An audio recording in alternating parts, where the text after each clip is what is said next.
Let me give you a little backstory to this, okay? So, Jim Brewer is a full-blown QAnoner. Full-blown QAnoner, okay? And actually, I'll tell you what, before we watch this video, let's watch my video, or just parts of it, to give you a little bit of context, not the whole thing. Okay, so this is my video on Jim Brewer. We're only going to watch bits and pieces, okay?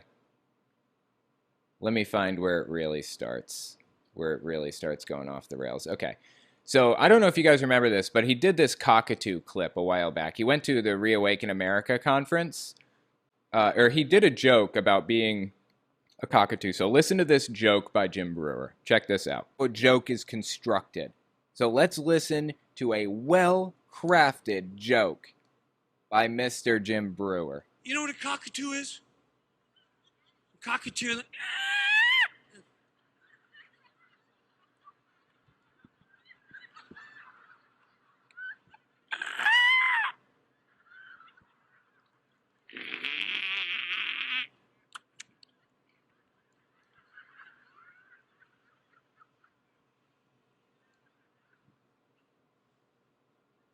And that's what everyone's become.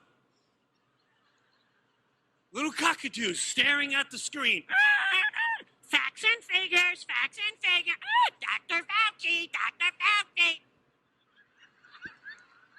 Yeah, it is cringe. I see everybody talking about how cringe this is. You're absolutely correct. It is incredibly cringe. And it gets worse. It gets worse. Keep listening.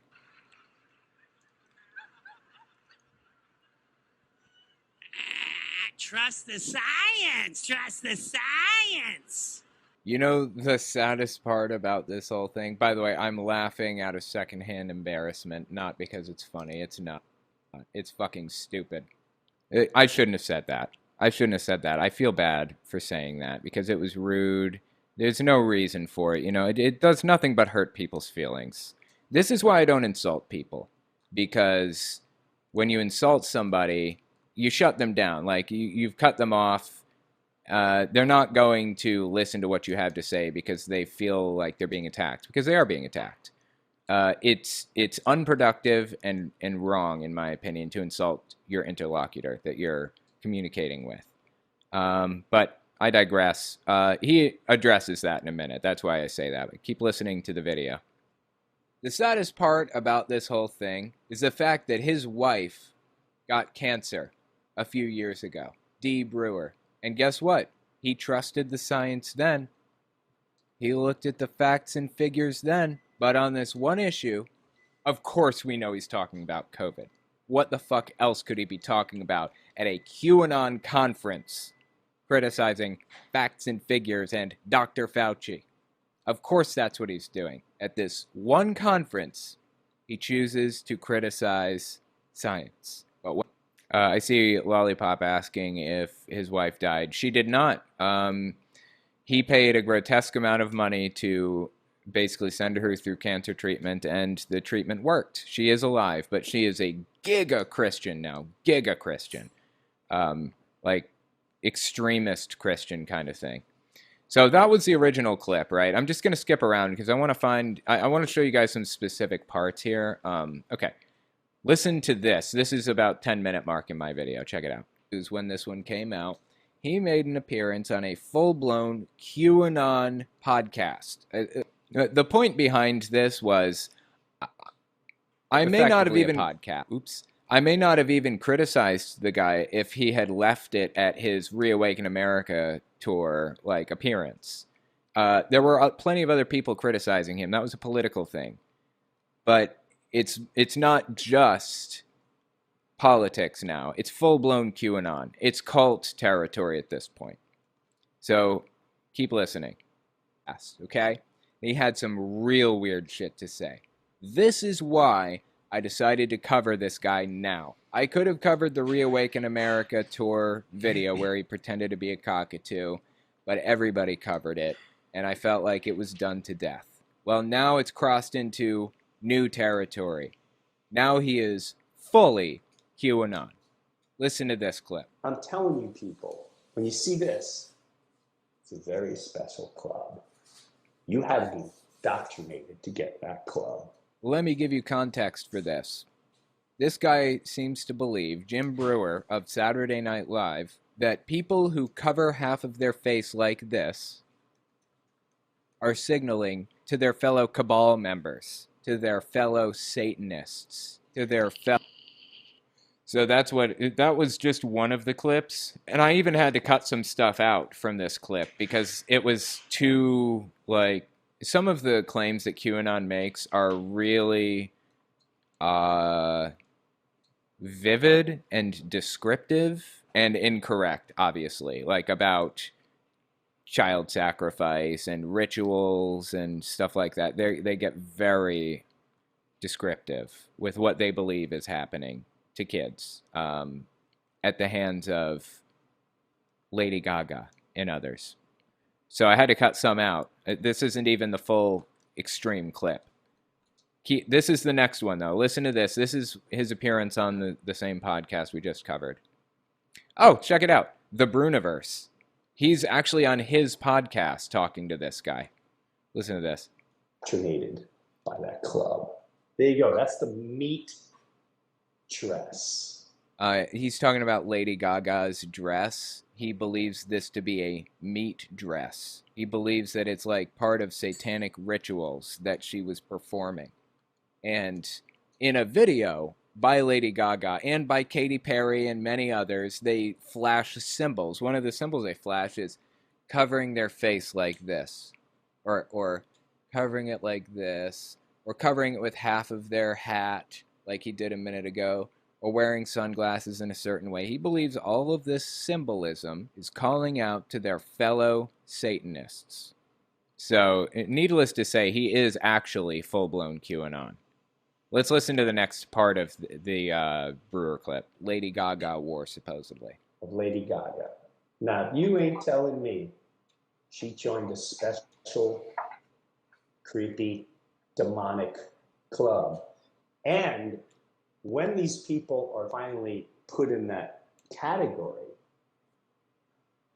the demons that are pulling their strings put them on the highest ladder to become popular, to sway everyone in the wrong direction.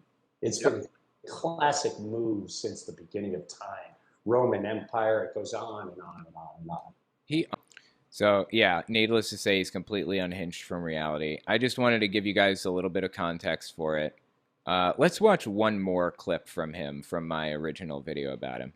And then we'll watch the Bruniverse clip where he talked about me. I know you know about Jimbo, where people say symbolism will be their downfall. That's right.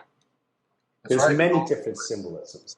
But all your pop stars, all your big stars, CEOs that do this, that cover the eye, that do this, I'm telling you right now, you better take a couple steps. You have to take a couple steps back, take away your emotions, and really investigate.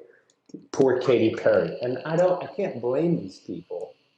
I just could only imagine how tormented they must have been at one point, emotionally, spiritually, and been conned to go a certain way. I have been conned multiple times. I've been tried to be swayed multiple times. People have tried to sway him, or demons have tried to sway him.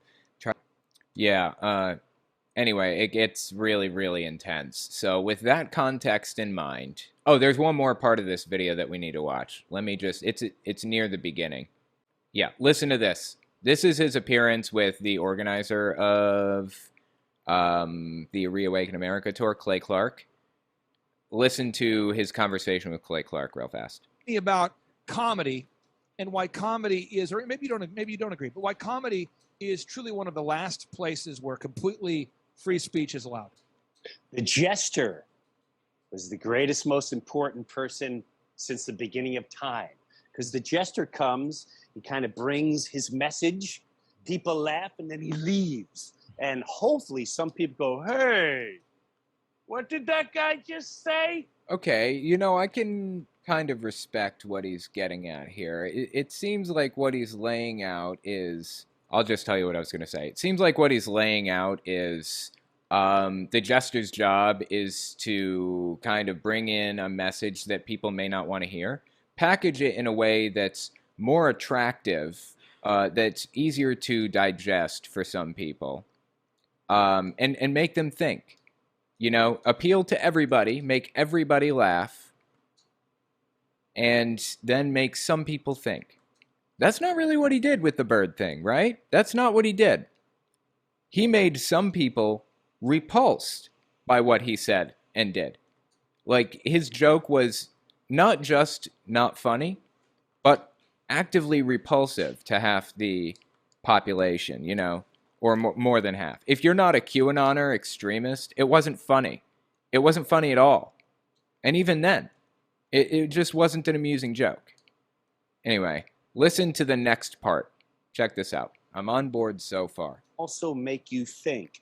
And if you shut down that, and it's the last thing with free speech, comedy heals, and comedy is the most important element of human existence, if you ask me. Okay, I can definitely see a comedian taking that perspective. I would say medicine is probably more important.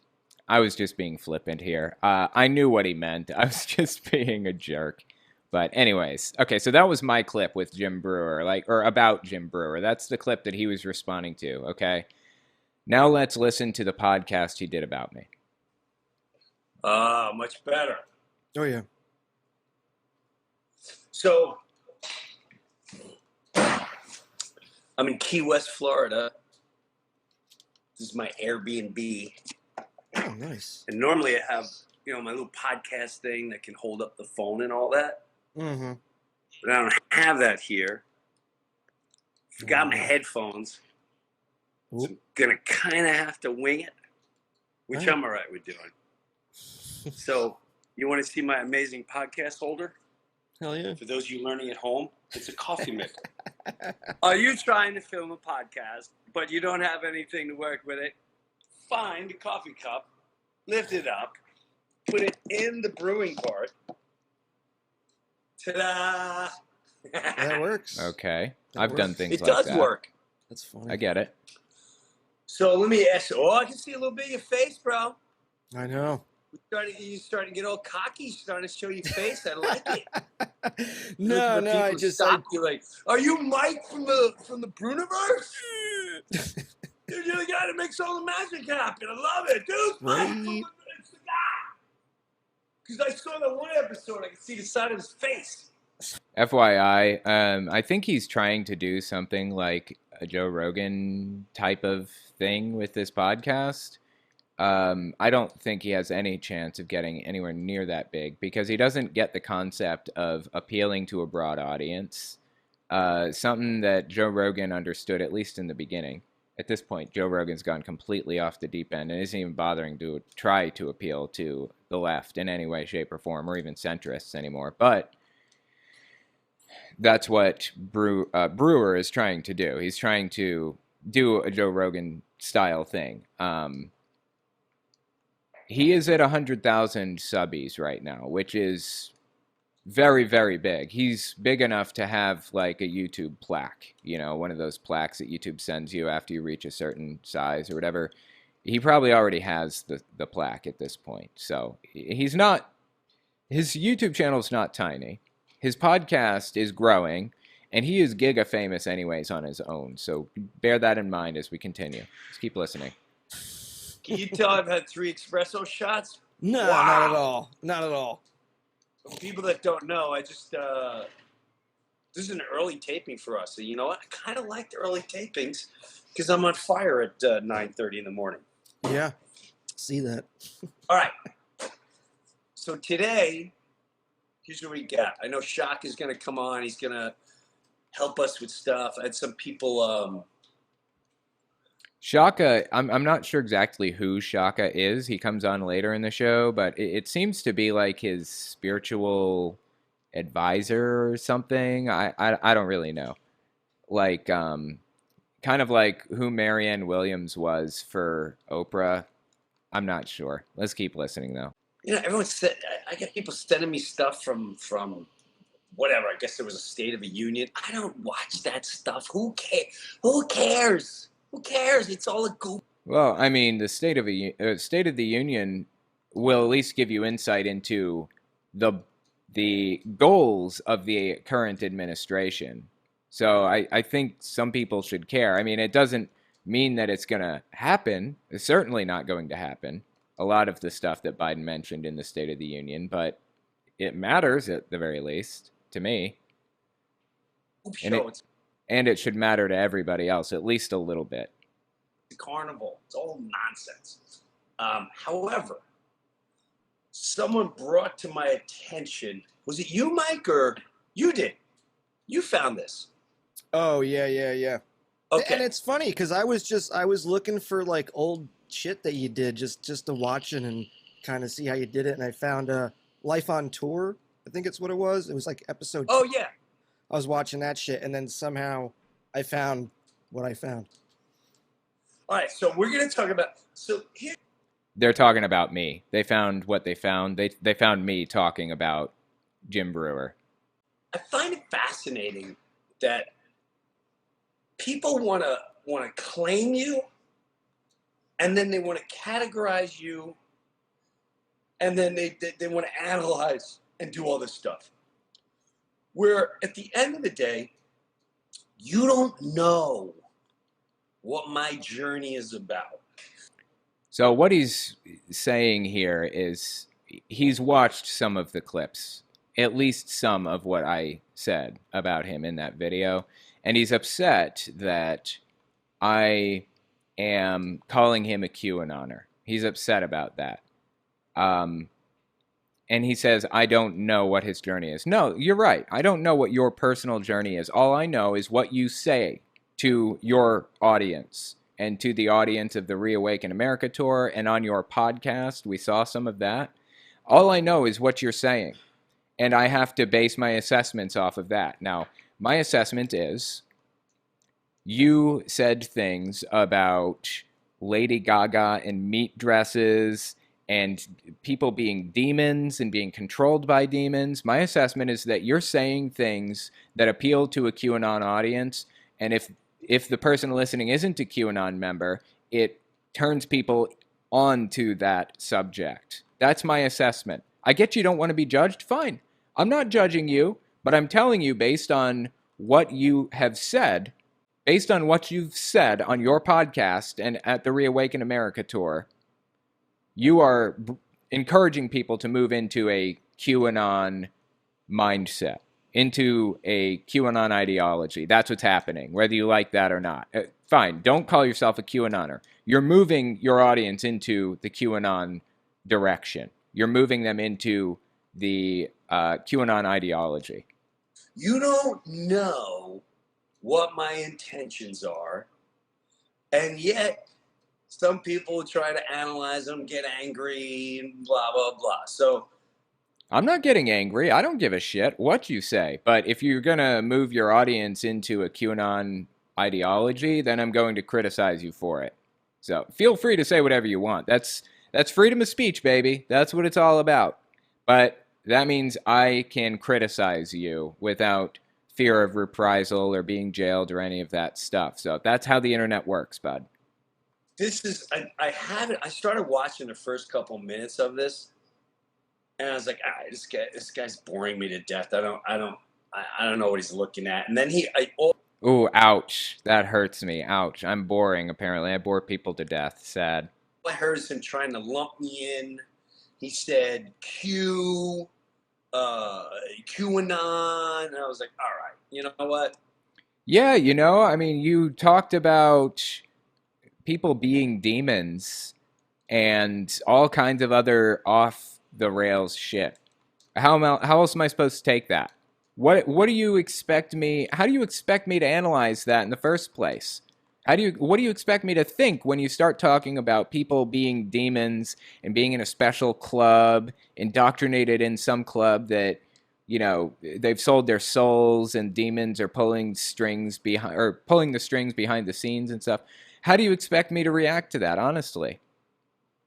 Unkindness, intentions don't really matter. Exactly, they don't. What matters is what you're telling me. or what you're saying to your audience. And that's what I'm hearing.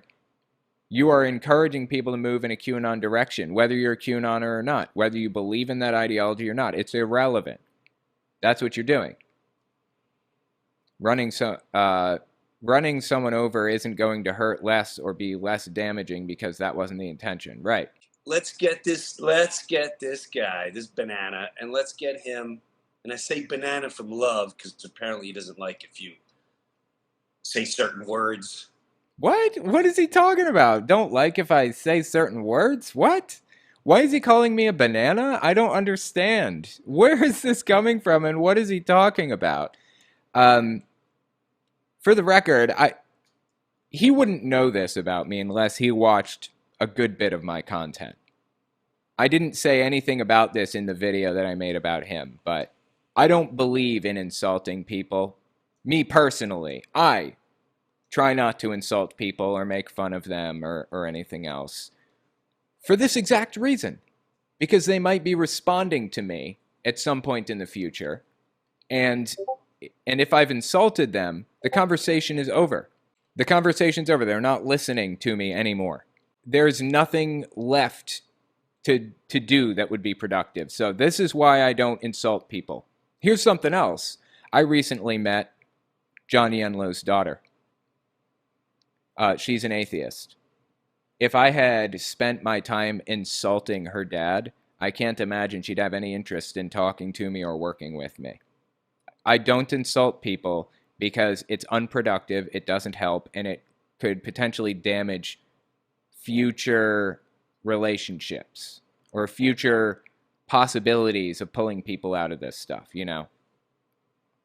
So I have no idea what he's talking about here. I didn't say a word about that in the video I did on him. But this implies to me that he watched a lot more than just that video about him. It implies that he watched a lot more of my content to even know that about me, that I don't like insulting people. And I appreciate him calling me a banana, but honestly, call me an idiot or a dead or whatever you want. I don't care. This is a rule for me, not for you. I don't want to insult people publicly on my platforms. And I think that it lowers discourse and coarsens it when you do that kind of thing. Give me a second. Let me grab something real quick. Let me just save this game. I'm going to go grab something from the kitchen. Hang on. Got some noms of the variety. Well, we watched this pancake or whatever. If I'm a banana, he's a pancake. While we watch this pancake talk shit about me. Okay. Let's keep listening. I don't know.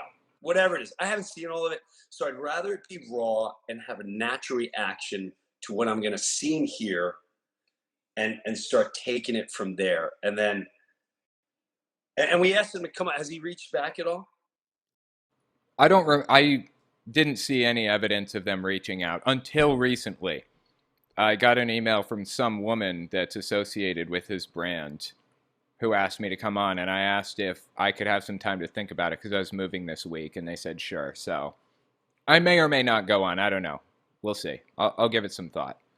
Anyway, then apparently he asked this guy on screen to try to get a hold of me, and then this is what he said. Listen to this. Not that I know of. I know he's got, I had to do some digging as far as how to get in touch with him. I had to get, like, into his Discord and... Don't know why you would have to do that. My email address for business inquiries only is on the About page of my YouTube channel, both YouTube channels.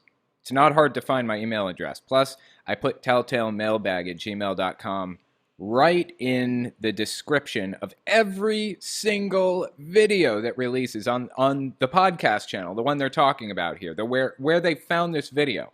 The email address, I believe, is in the description of this video. So where do you even find the Discord link? I guess that's in the description too. Anyways, whatever. Let's keep listening. From there, there's like an 800. Okay, so he went to my Discord and found an 800 number? What did he say? Not that I know of. I know he's got, I had to do some digging as far as how to get in touch with him. I had to get, like, into his Discord, and from there, there's like an 800 number that you leave a voicemail, and it's the easiest way to get.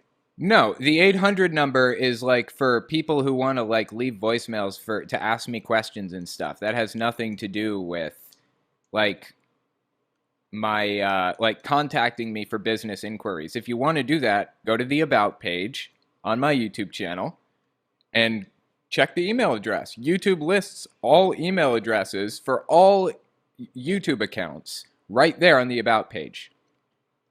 If this guy had ever been involved in any kind of media, anything at all, ever, he would know that. That's like the first place you look. But whatever. Let's keep listening. Get to him. Something like that. Now, who is he? Anyone, like, do people know who he is? Is it one of those? I mean, he's got like 60-something thousand subscribers on 300,000 actually on my main channel. 60,000 on my podcast channel, but that's neither here nor there. On YouTube. I mean, Okay, that's a I lot. guess. I don't know. Yeah. All right, so let's see what his deal is. And does he claim himself as anything? In other words, I'm Charlie, and I'm here to bring you the truth and the blah blah blah. Or I'm the left wing person or the right wing blah blah. However he labels himself. Does he label himself, or it's just him? I mean, he's an atheist. How would he know that? Unless they watched like a ton of my content. How would they know that? Seriously.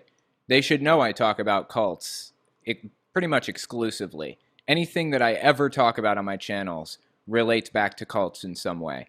I don't even advertise the fact that I'm an atheist that much. I've mentioned it in a few videos. My stuff is all about cults, not really about atheism. Okay. There's that. Oh, so is that it? Okay. So he's like, no God, and if you believe in God, you know what? We're not going to judge. We'll just see what he has to say. So he's an atheist. I'm glad he decided not to judge, because when he started to judge, that was actually completely incorrect. So wise decision to not judge. And the episode of his was kind of long, so I chopped it down a bit. So it might seem a little bit out of context, but I tried to keep it to make sense as much as possible. Okay. So what am I going to look at this first clip, and what are the people going to see? What is this? He's talking about what the hell are you on? You're doing an interview. I think it was with someone on Fox about the whole mandates not doing not. No, I didn't see anything. I didn't even know that Jim Brewer was on Fox. What's he talking about?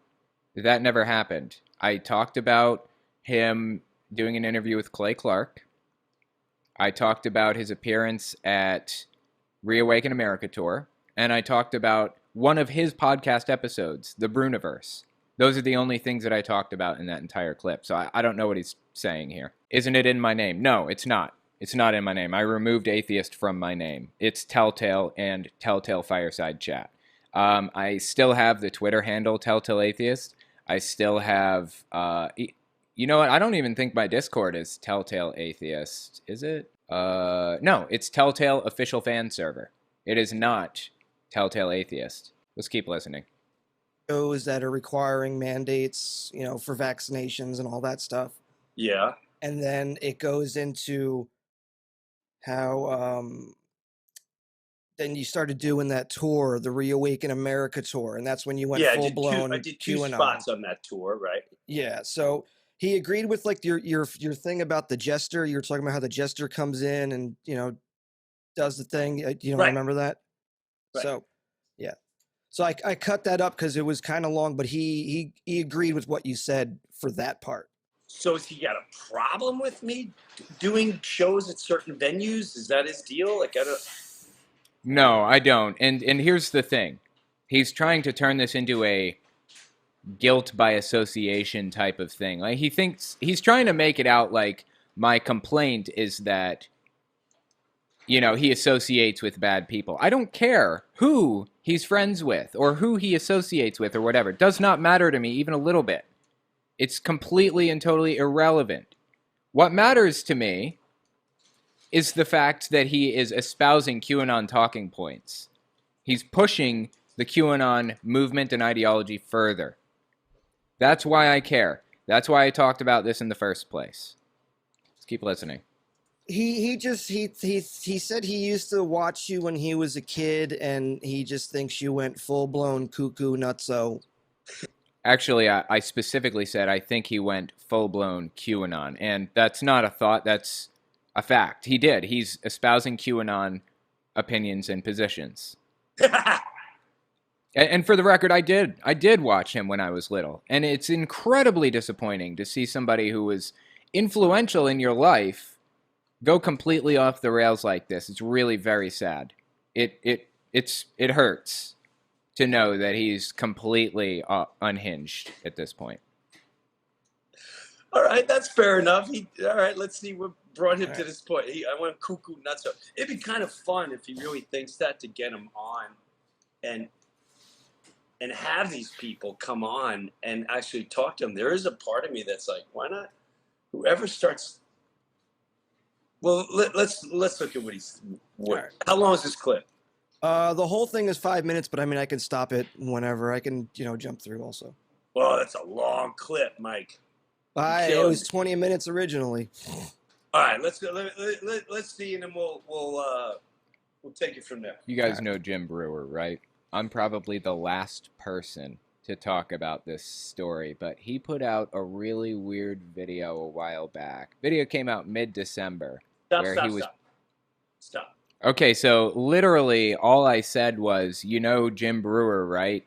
There's this crazy video that came out in mid-December. That's like all I got to. I just said there was a video, and now he's about to debunk that. Like, how many seconds in did we even get to this video?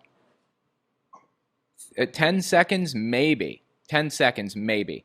Let's listen 10 seconds back. Person to talk about this story, but he put out a really weird video a while. Make note, I said it's a really weird video. That's what I said. Really weird video. Keep listening. Hell back. Video came out mid-December. Stop. Here's he's already projecting his personal opinion and agenda. Yeah, that's because it's an opinion show. You think that I'm a news show? You think I consider myself a reporter? No. I'm a commentator. I'm an analyst. I am not like a reporter. I'm not a news reporter. Of course it's an opinion. Agenda, which is fine. But just like a news story, It's not a news story. I'm not a reporter. It's an opinion. Explain how things work. When the news comes on, they like to pretend. The voodoo trick is they like you to say, hey, you know what? We're going to give you the facts and you figure it out. But that's not the case. How the mind control works is they'll... Oh, please, Jim Brewer, tell me how mind control works. I'm interested. Say, here's terrorism at its worst. They've already told you what it is. And for the people that are not going to think, they already heard the word terrorism. When people say, here's a real wacky video. What do you say? A what? I said weird. Wacky video? Yeah, wacky video. Okay. No, I said a weird video. Just got to get that straight. Okay, so you immediately going, whoa, this is wacky? He already is saying this is wacky. And yeah, I'm not a news show. I'm an opinion show, obviously. And so whoever follows him immediately is like, yeah, let's see the wacky video. Do you think that my audience would look at somebody saying that Katy Perry is a demon and think that's not wacky? Of course it's going to sound wacky to my audience. Which is totally fine, but I just want people to know, not for just people like him. It's just like any other conversation. If you don't like your neighbor and you're fighting, there's three sides to every story. There's your side, their side, the truth. You've heard that a million times. But if I'm sitting... Like, we're getting a little into the weeds here, aren't we? Where is he even going with all of this? There, and the couple across the street is going through a divorce, and I'm only talking to the man, and the man is like, she's a real nutball, And and if you're already emotionally engaged, you already painted the wife as a nutball and a bitch and a this and a that without even talking to her. But that's how, when like that, here's a real wacky thing, here's something odd about this. Yeah, this is called an opinion show. And let me tell you, actually, one of the more shady things that Fox News does.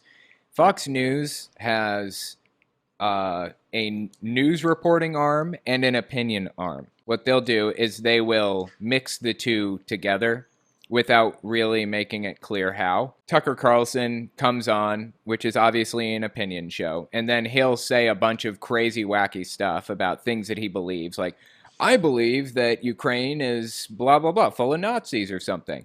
And then Fox News' reporting arm, the actual news arm of Fox News, will go on and say, Tucker Carlson, quote him saying, Tucker Carlson, Ukraine is full of blah, blah, blah. There's supposed to be a separation between news reporting and opinion, but Fox News blurs the line as much as they can. They try to make it out as though there is no separation. And people honestly don't understand that there is a separation anyways. Fox News viewers, they don't understand that there is a separation between the two. That is one way in which Fox News employs propaganda methods and mind control methods. That's how they employ mind control methods, to convince you of something and make you think that their opinions are actually facts. Already projecting the image and it's already installed. But okay, we'll give him a fair shot. So I'm a wacky. Let's hear about my I said weird. I said weird, not wacky, but whatever. Wacky, bizarre video. Well, that's regarding the whole cockatoo thing that you do on stage. It's freaking hilarious. Yeah, it makes me laugh. I know, man. A cockatoo, by the way, it started with... Now, here's the thing, okay? So I showed you guys the cockatoo thing earlier. You know what a cockatoo is? And then he imitates a bird and says, that's what we've all become. And in my opinion, that's not funny at all. Like, I watched this video of him tearing down mask usage and vaccines and stuff, but I could tell the jokes that he was telling were well crafted and funny, like genuinely funny. They were very funny jokes, even though he was doing it about a subject that was repulsive to me. That made the jokes repulsive, but they had an element of humor that I could appreciate anyways. The cockatoo joke is not funny. Like, he needs to drop the cockatoo joke. Let's keep listening. With Theo Von. Mm-hmm. I was on the Theo Von podcast, right? I really like Theo Von. Why? Because he clearly went to Hollywood. They didn't get him. And he figured out, maybe I could do it on my own. He went and figured out he had drug problems, all that. He cleaned himself up. He's got his own vision. He does his own thing. And I have so much respect for people like that. And Theo asked me to go on his show. And it's people like Theo, when you find someone in life that you connect with, and your energy is incredible, and you both come creative on whatever creativity. If you're female and you meet someone that's really good at decorating, or my wife will meet someone that's good at decorating, the two of them are like, oh my God, we can put this there. Boom, they're off to the races. I don't know anything about that. But me and Theo, I have no idea what he's talking about. I have no idea what this has to do with me. But yeah, let's just keep listening for context's sake. Theo had me so loose and creative, and I could be myself. When I came up with the cockatoo, which is in the special, Somebody Had to Say It, my comedy special, what I'm referring to is brainwashing. Okay, Jim Brewer, tell me about brainwashing. Give me the insight that I don't have into what brainwashing is and how it works. If you don't understand that so many of us are brainwashed, I can't help you. If you don't believe it, that's fine. That's on you. But it's just like a bird that sits there and he listens to you every day in the cage. And every day you go, want a cracker? Want a cracker? Eventually, he starts going, want a cracker? Want a cracker? The cockatoo would have never came up with that unless you looked at him every day and said, want a cracker? Want a cracker? It would never. Okay, I guess that's true. I'm still not seeing the point here, but we'll get to why this is relevant in a second. Never go, want a cracker? Want a cracker? The cockatoo with the top of the hair. So let's see what he's upset about. The cockatoo, when I talk about the cockatoo, I'm referring to people sit there and go, oh, they watch the screen, and they go, oh. Okay, I get the political message. I totally understand. It's not a funny joke. It's only a political message, the cockatoo thing. It's not even like in joke form, really. Like, it's not structured to be funny to me, it doesn't seem. I feel like it's one of the flopped jokes. Like, I watched his comedy routine from like years ago, again recently. And he was hit or miss with all of his jokes. Some of them were hilarious, genuinely funny jokes, really. And some of them were just flops, and that's okay. That's how comedians operate, you know? Some comedians are funny, some aren't. Some comedians' jokes are funny, some aren't. And that's fine. I don't expect every joke you tell to be a zinger. The cockatoo joke is not a zinger, in my opinion. And the only reason people laughed at it, in my opinion, is because they felt bad or they enjoyed the political message behind it. That's it. If you're trying to bring people over to your side with political messaging, you need to make the joke less on the nose and a little bit more funny to everybody and not just people who appreciate the political messaging. That's my take. Let's keep listening. Misinformation! Let me step back 10 seconds. Referring to people sit there and go, they watch the screen, and they go, misinformation! War! Nazis! White supremacists! I mean, you're being fed these thoughts. Okay, that's not me. This video is supposed to be about me, right? So I'm really not sure what he's getting at here, but okay. Therefore, the cockatoo. You're a cockatoo. So anyway, go ahead. Completely unhinged from reality. It's effectively a QAnon conference, and Jim Brewer of Saturday Night Live has been performing there. Okay, so what was that? Another 10 seconds? Have we watched a total of 20 seconds? And I said almost nothing. Like he's probably seen the entire clip, I'm guessing, about him. But his audience hasn't. And he's talking about the clip as though they have. He should show more context if he wants his audience to understand what he's referring to. Like I said, I don't ever expect his audience to come over to me. I don't really care. That's fine. It's just, once again, just poor presentation to an audience. Another example of it, like the cockatoo stuff. He just labeled. Let me explain something. This guy, Clay Clark, reached out to me. And he said... Clay Clark, the organizer of the Reawaken America tour. He's a QAnoner. He's invited a lot of QAnoners on to talk to him and go to his tour and all of that stuff. I love what you're doing. Because I think you should be playing in front of some other crowds and try your stuff there. Now, what you need to know about me, in the last 2-3 years, we're all trying to figure things out. And I do walk along the line my whole life. I've never joined the club. Meaning. What club? What is he talking about? What club? Shaka will tell you that in high school. In high school, you had the potheads, the athletes, the smart kids, the real geeks, the theater kids. I hung out with every group. Me too. Absolutely. I hung out with everybody. Once I finally escaped Jehovah's Witnesses, everybody was my friend. I didn't even care. I just wanted to be friends with people. That's it, you know? I don't sit there. Hey, here's my jacket. I'm a jock. Hey, I'm in the smart group. I never labeled myself. If you were to look at the people I surround myself, the best saying we have is, in this group, nobody thinks who they are. Nobody thinks who they are. I don't understand. Guys, I don't understand what he means there. But yeah, I agree. I was the same exact way. I don't like discriminate. I was friends with everybody. Full stop.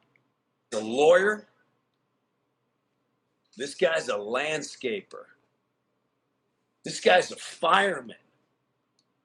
This one's a financial advisor. This one is a pastor. This one owns a funeral parlor. So the point of the conversation is, when you start having a problem with where people join their... I don't have a problem with that. What he's saying here, he's making it out like I have a problem with who he hangs out with. I don't care who you hang out with, man. I really don't. This is not a guilt by association thing. This is you promoting QAnon talking points. That's my issue. Has nothing to do with you hanging out with somebody. That's like he went into this assuming I had a problem with who he was talking to. I really do not care. That's really the hang up here. That's the problem. I always tell people, don't worry about where the message is being delivered. Listen to the message. Oh, somebody says, Les Sapphire Cat. Also, does he sound a bit intoxicated? It might be me. Sounds like he's slurring. He does, but no, I don't believe that he is intoxicated. This is his personality. This is who he is. This is always how he's acted in every stand-up show he's ever done, any TV show I've ever seen him in, every movie. This is just his personality. This is how he is. So I don't think he's intoxicated. This is just him. Let me read a couple more messages while I'm at it. Pretty much punching down because he's patronizingly assuming you don't understand the joke. To me, that's disrespectful because you were commenting on the social commentary of what it says to others. That's true. But you know what? I'm a public figure. He's a public figure. I'm okay with him, addressing me. And honestly, I feel like what he's doing is in good faith. I feel like he's addressing me in good faith. Though he's being rude to some degree, though he's, whatever else, he's saying unhinged stuff. I think he's doing it in good faith, and I'm okay with it. I'm okay with him addressing this. That's fine with me. Okay, let's keep listening. The message is consistent in every platform, which I believe it has been for me. I'll be the first one to say you're absolutely wrong. Then so be it. But this guy, again, just immediately said it's basically a QAnon group. Has he? Yeah. Reawaken America is basically a QAnon group. They have QAnon guests on there that openly support the QAnon movement, who openly espouse QAnon talking points, and they espouse those talking points at the conference. So yeah, absolutely, it is most definitely a QAnon group. I'm saying basically because they aren't openly QAnon. They're not coming out and saying we support QAnon or whatever else. They're not openly coming out and saying that. That's why I added the qualifier at the end.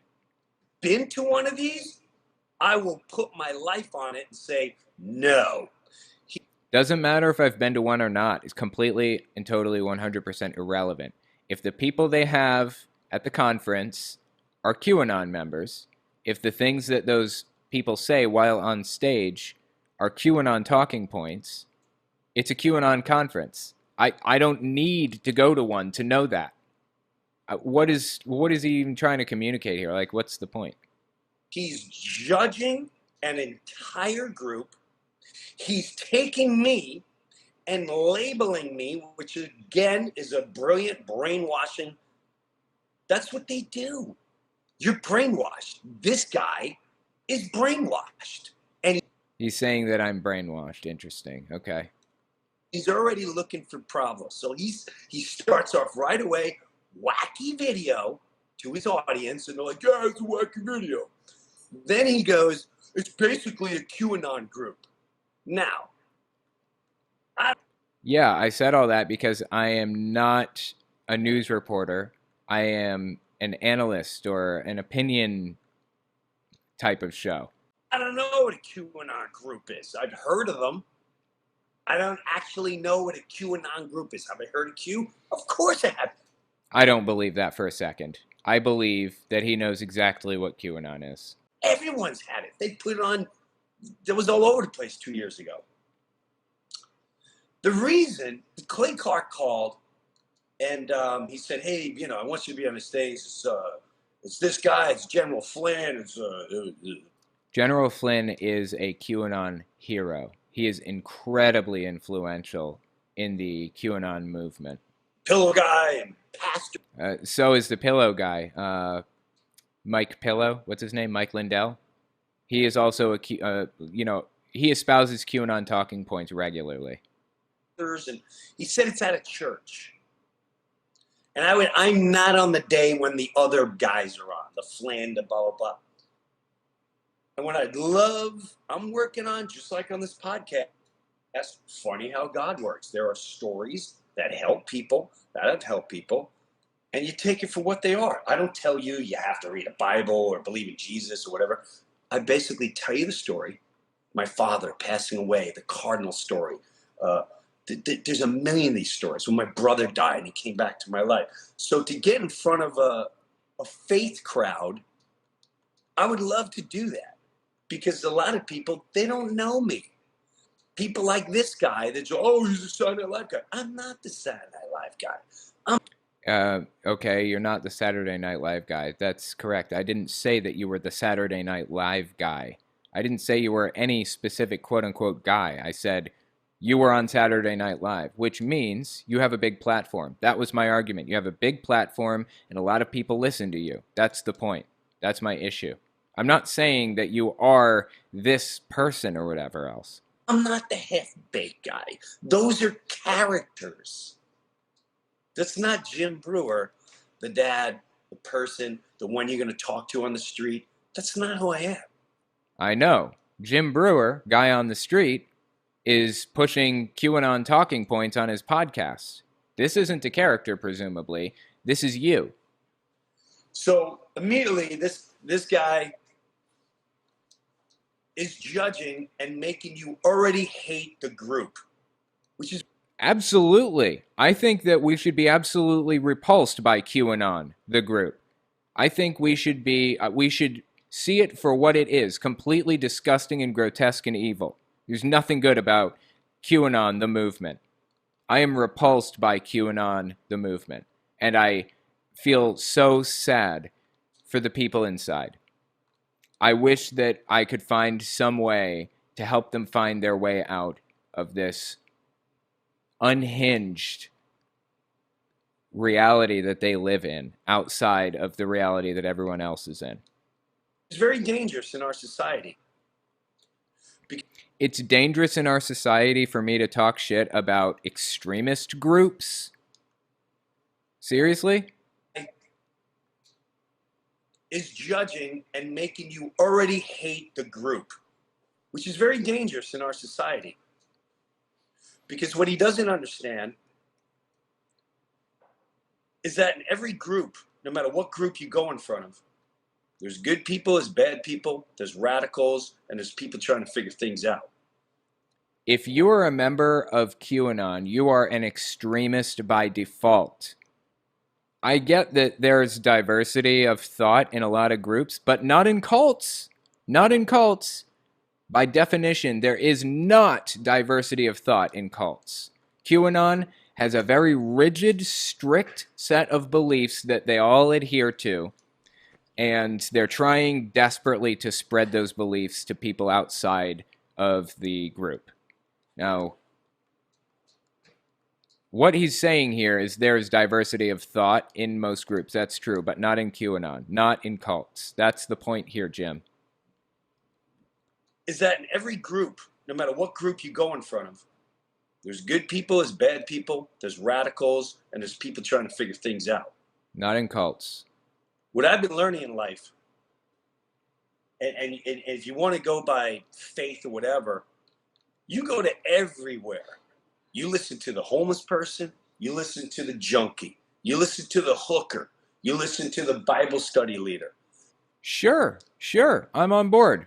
I'm down for that. But do you not understand what cults do to people, how they manipulate them, and how they control people, how they convince people, how they use propaganda? I mean, he doesn't seem to understand that propaganda exists and that it's being used by these groups of people. He understands that propaganda is used, but for some reason he doesn't seem to understand that it's used by QAnon. QAnon is not just another group of people. It's an extremist organization, and it's a cult.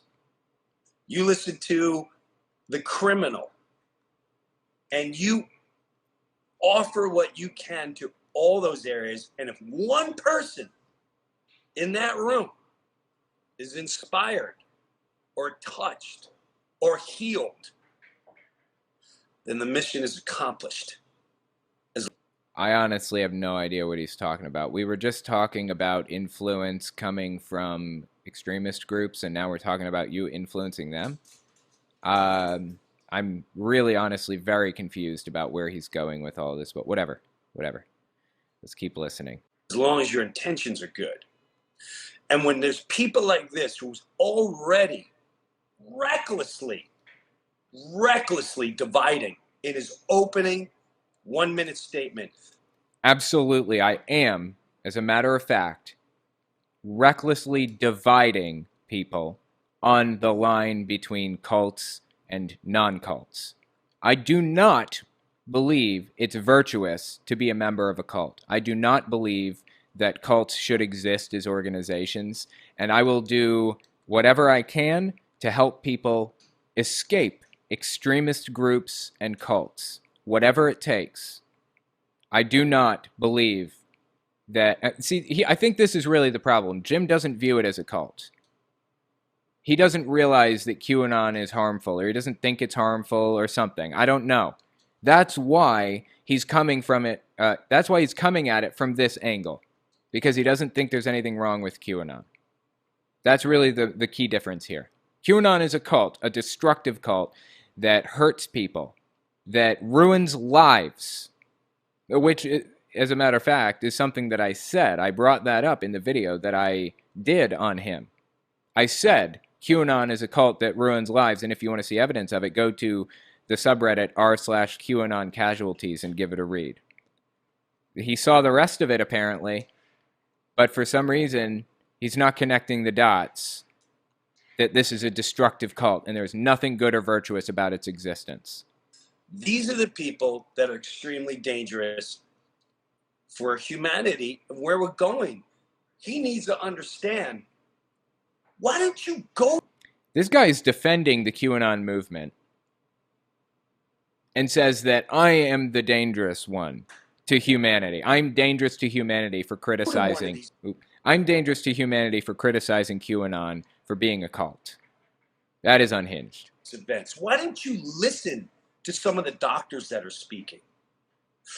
I have. I've listened to all of this. I've analyzed all of this. I've broken it down and talked about all of the propaganda techniques that they use to manipulate people, to control people, to convince them to vote in ways that are against their own interests, to convince them of completely unhinged conspiracy theories. I've listened to all of it. Trust me. Why don't you listen to some of the pastors that are talking? And there's some real heavyweight doctors at these events. Why don't you go there and listen to some business owners that lives have been destroyed? All he did is hear, QAnon is Mike the Pillow Guy, which he's already... I've never met Mike the Pillow Guy. I didn't say you did. I said that Mike the Pillow Guy is a QAnoner, and he is also heavily involved in this conference. And aside from that, I wasn't even talking about the conference for the vast majority of that video. I was talking about your appearance with the actual QAnon podcaster on your podcast, The Bruniverse, talking about how Katy Perry and Lady Gaga are controlled by demons and stuff like that. That's what I was referring to. Why are we even talking about, like, the Reawaken America tour at this point? That is, like, on the bottom of my list of things to be concerned about. I never met General Flynn. I don't know anything about them. I just got... He wants this to be an argument against guilt by association. I don't care if you know Mike the Pillow Guy or Michael Flynn. I don't care. It's irrelevant. What I care about is your actions, what you're doing, what you're saying. That's what I care about. Asked to do a thing with us. I don't know until I know people. Listen, I'm on my own little path here. And I'll tell you what, I did 2 events for this Reawaken American tour, and they were 2 of the best performance-wise, the love in the room. And none of those people knew who I was. I'm going to say like 80% of those people had no clue who I was. Do you ever consider the possibility that you were being love bombed? Have you ever heard of love bombing before? Do you know what that is? In the scientific literature, we refer to what you experienced as love bombing. That is incredibly common among cults. Really? How are you not connecting the dots on this? I wish the dude would listen to me for 3 seconds. He gave me a 60-minute bit of what he wanted to communicate to me, okay? And now I'm going to do a full video breaking everything down that he says here and address all of the really important parts. But I hope that he will give it a listen and really just think about what I'm saying. Just process it. Just take it in and give it a little bit of thought. Unfortunately, I don't think it'll do any good because he's coming at this from an angle of defending QAnon as not being the cult that it is. Okay, something else I wanted to do while we play. Last time we were doing Twitch, I was watching a Jim Brewer thing that he did on me, so I wanted to finish that. I wanted to finish the Jim Brewer clip. I think we got 20 minutes in last time. So let's continue listening to this whole Jim Brewer thing, see what he has to say for himself. Don't do the debate. If you do, record it down at your end or go live. Yeah, I could do that. I'm not really sure. I mean, the guy is totally unhinged from reality. He's a QAnoner to the core, and he didn't even address any of those complaints of mine.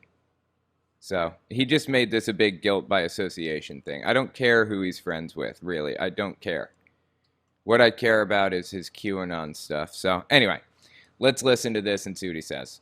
I'm going to say like 80% of those people had no clue who I was. No clue. And they were so touched. He's talking currently, let me step back like 30 seconds. Currently, he's talking about when he went to the Reawaken America tour, right? He's talking about when he went to the Reawaken America tour and, you know, everybody there loved him and all that other junk. That's what he's on about right now. Let me go buy some Pokeballs. I just got asked to do a thing with us. I don't know until I know people. Listen, I'm on my own little path here. And I'll tell you what, I did 2 events for this Reawaken American tour, and they were 2 of the best performance-wise, the love in the room. And none of those people knew who I was. I'm going to say like 80% of those people had no clue who I was. No clue. And they were so touched, and they were so moved, and they laughed so damn hard. The feeling in there is just so beautiful. From my experience. And this is the danger. Do not judge things until you are in it.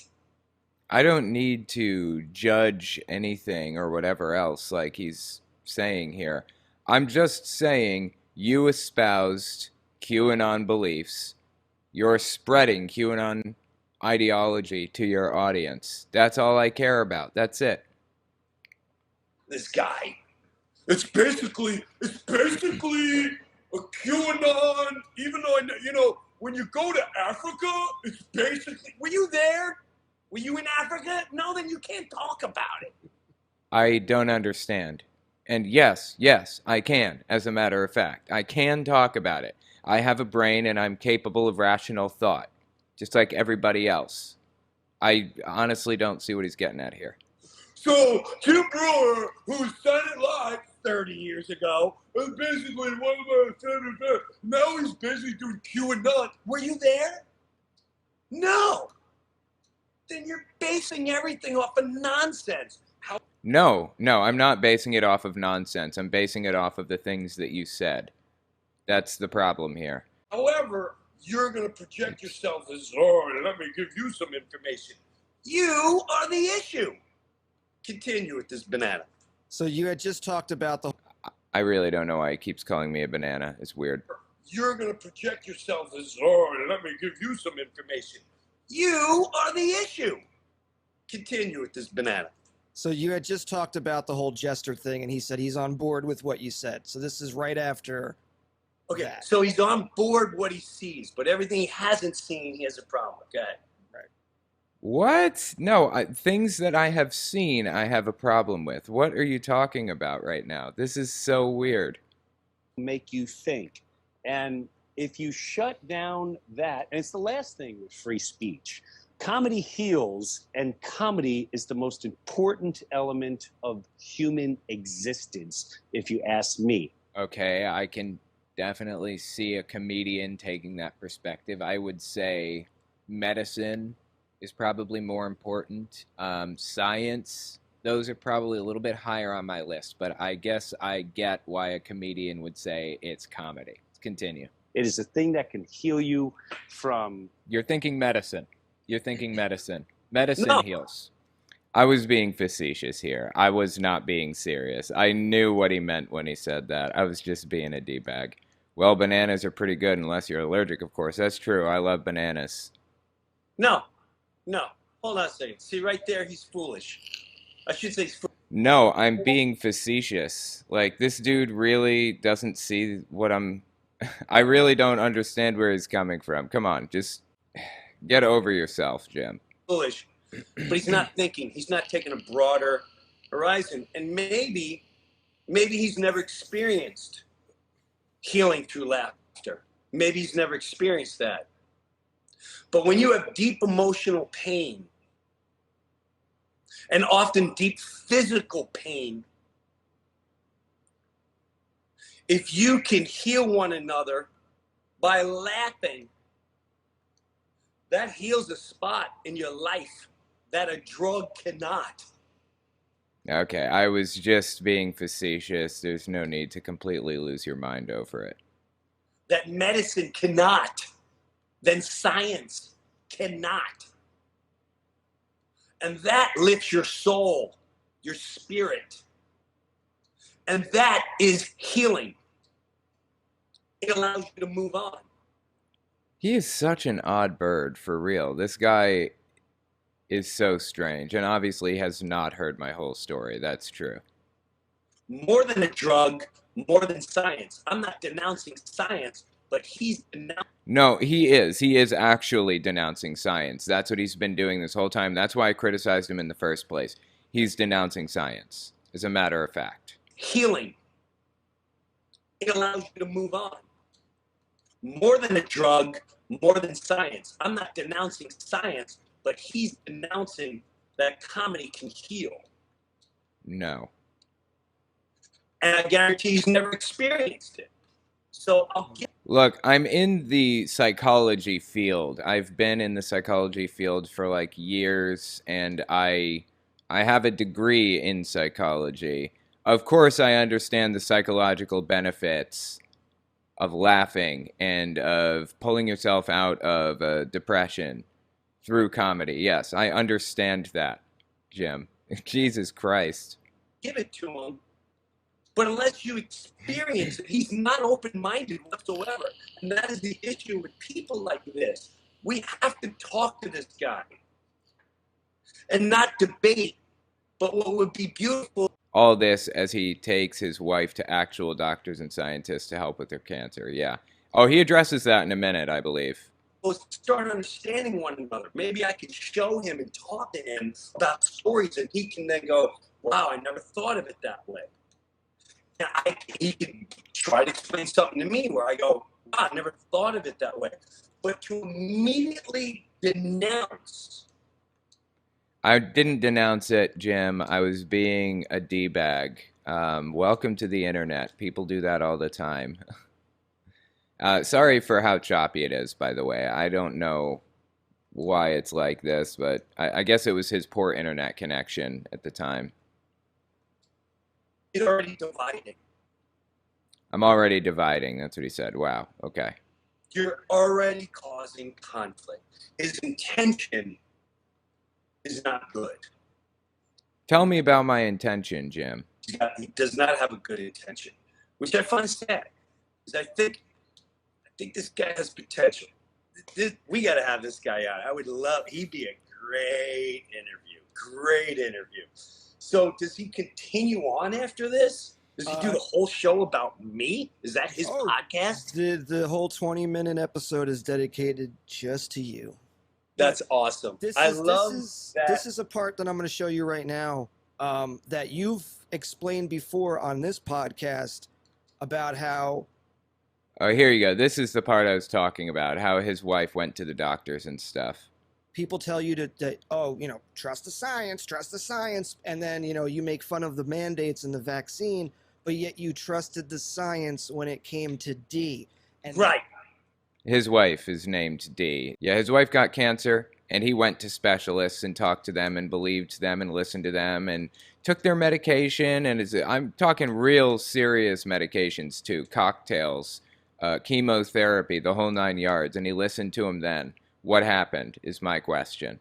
From what I understand, what he says in a minute, his wife, D, is ultra-religious, ultra-conservative, ultra-religious. And that's probably where some of this is coming from for him, I'm guessing.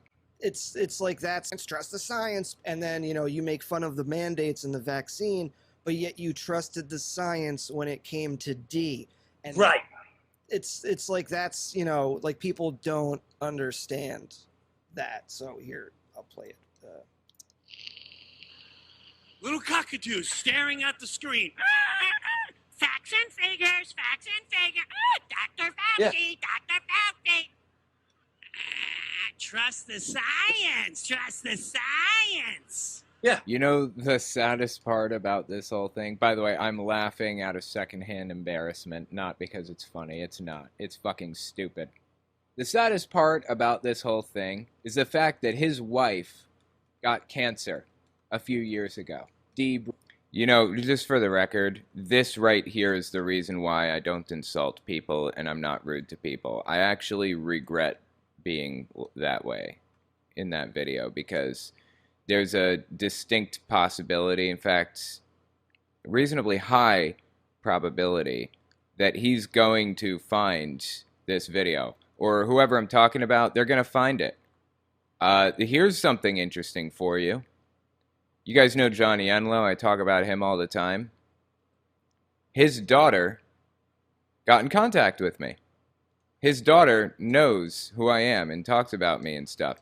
She is an atheist now. What would happen if I had gone around calling Johnny Enlow a fucking moron and stupid as shit and not worth anything and all that stuff? What if I had gone around saying all that shit about her dad? I try to be sympathetic to people and hope that they find their way out rather than spread hate about them, That's always kind of been my goal with it. That's always been my tactic. If I'm a D-bag to and about people, it destroys the possibility of them being pulled out, It depends on how good of a father he was to her. According Well, you know, I can't speak for other people, but from what I've heard, from my understanding, he has been really he wasn't always like this. He used to actually be very progressive and a nice guy. It just kind of he got sucked into this bizarre worldview where he is like obsessed with Trump. Like he was like an Obama voter before 2016, and now he's like the linchpin between QAnon and Christianity. It's just very, very weird how it all played out. So that's my understanding. It's funny. It's not. It's fucking stupid. The saddest part about this whole thing is the fact that his wife got cancer a few years ago. Brewer. And guess what? He trusted the science then. He looked at the facts and figures then. What this is just people. Again, it's the Great Division. This guy's locked into anyone who doesn't believe in science. Any type of faith is stupid. Blah blah. No, it's not about that. I'm just saying you distrust science on this subject, on the virus, but you trust the science when it comes to cancer and cancer treatment. How do you there's a cognitive dissonance happening here. How do you resolve that in your head, you know? It's not about dividing lines or whatever else. Not about that. Why do you trust the science then, but not now? Blah, blah. First of all, murdered at that gig. When I say murder, what does it have to do with anything? We're not talking about how well you did at a gig or how much people like you. Like what does that have to do with anything? Who doesn't believe in science, any type of faith is stupid, blah blah blah. First of all, for the record, that's not what I'm about. Any type of faith is stupid, blah, blah, blah. That's not what I'm about. I'm just saying that is an unfair representation of my positions. Murdered at that gig. When I say murdered, I mean slayed, murdered. The next gig, murdered. Even they were standing in the middle routines because all I was doing is telling truth and all that. You know, the science people, listen, again, a guy like, I can't wait to talk to a guy like this. When they make references like that, it's like, first of all, it's like, I feel like based on his reaction here, I feel like I may have hurt his feelings, and I feel bad for that, honestly. I feel bad for that. I wish that I had been kinder in my criticisms toward him because I didn't want to hurt his feelings. That's not what this is about, you know. I don't know. This is why I don't insult people. I don't want to hurt people's feelings. I don't want to shut them down. I don't want to, emotionally destroy them, basically. That's not my goal, and I feel like that's what I did. You're an incredibly strong individual, my good sir. Your way of being peaceful, I really dig it, and it's incredibly difficult to do, but I believe it's the best way to go about things. Keep your cool, find your chill, and it's refreshing, yeah. I think that's the best way, for sure. Like I said, I feel bad. I feel like I hurt this guy. Okay, so... There's a Vulpix in this grass I really want to catch. My wife gets treatment, so therefore I should believe what the news media tells me. No. That's incorrect. Your wife gets cancer, and you trusted the doctors to know what they're talking about and heal her. And they did. They succeeded in healing your wife because you trusted them to do so. You listened to them. You gave her the chemo. You gave her the medicine. You paid them massive amounts of money. Now, what I'm saying is you should trust the doctors now. The doctors are saying, masks help. They're saying social distancing helps. All this other stuff. That's what they're saying. Instead of trusting the doctors, then I'm sorry, instead of trusting the doctors then and now, you're completely ignoring what the doctors are saying. The media has nothing to do with the conversation. Nothing to do with it. My wife gets treatment, so therefore I should believe what the news media tells me about getting vaccinated. Is that, I mean, he uses the word stupid and all this. This guy. I shouldn't have. I feel bad. I really shouldn't have used those words. This is why I try to be chill about things and not be a total D-bag about it. I feel like I hurt his feelings and it bothers me a lot, honestly. He's typical. Unfortunately, he's typical. I don't know what that means, but I feel like I deserve it. He's the typical closed. I have not apologized. I have not interacted with Jim Brewer at all, actually. His agent emailed me, basically. His agent emailed me and asked if I'd come on, and I said, can I have some time to think about it? I'm moving this week. And they said, take all the time you need, basically. So I haven't had a chance to talk to Jim Brewer himself, and I get the impression the only opportunity that I'll have to talk to Jim Brewer himself is if I agree to a debate. At which point I will apologize if I do it. Are you sure you hurt his feelings? It could just be his butt hurt and just using you to appeal to his audience. That's likely, but just based on his body language and the way that he's responding and reacting to things, I feel like I hurt his feelings. Maybe not. Maybe I didn't. It just, it looks that way at first glance. Judgmental. Doesn't know anything. It's unfortunate, but people in his position think they know everything because they're edgy. That's inaccurate. I don't think I know everything. I think I know very little, honestly, but I'll tell you what I do as a result of that understanding that I don't know everything. I listen to the authorities on the subjects. That's the difference here. I don't think I know basically anything. In fact, I'd venture as far as to say I am not very knowledgeable about pretty much any subject. But I listen to the scientists, the authorities. I listen to people who do know what they're talking about. That's the difference between me and Jim. Jim is approaching this whole situation as though he knows everything. He knows better than the doctors. He knows that the vaccine is dangerous and blah, blah, blah, even though the doctors completely disagree with him and debunk everything that he says. Doesn't matter. He knows better. That's the difference. Educated. Look, I have a degree. Therefore, I'm smart. Therefore, I'm above you, and I know so much more than you and so many others. I never hold my degree above somebody's head about anything. It's a low-level degree, and I only ever use it to illustrate the fact that I'm involved in the psychology community to some degree. I've been involved in psychology for a long time. That's the only time I ever mention it. It's not about being smarter or any of that stuff.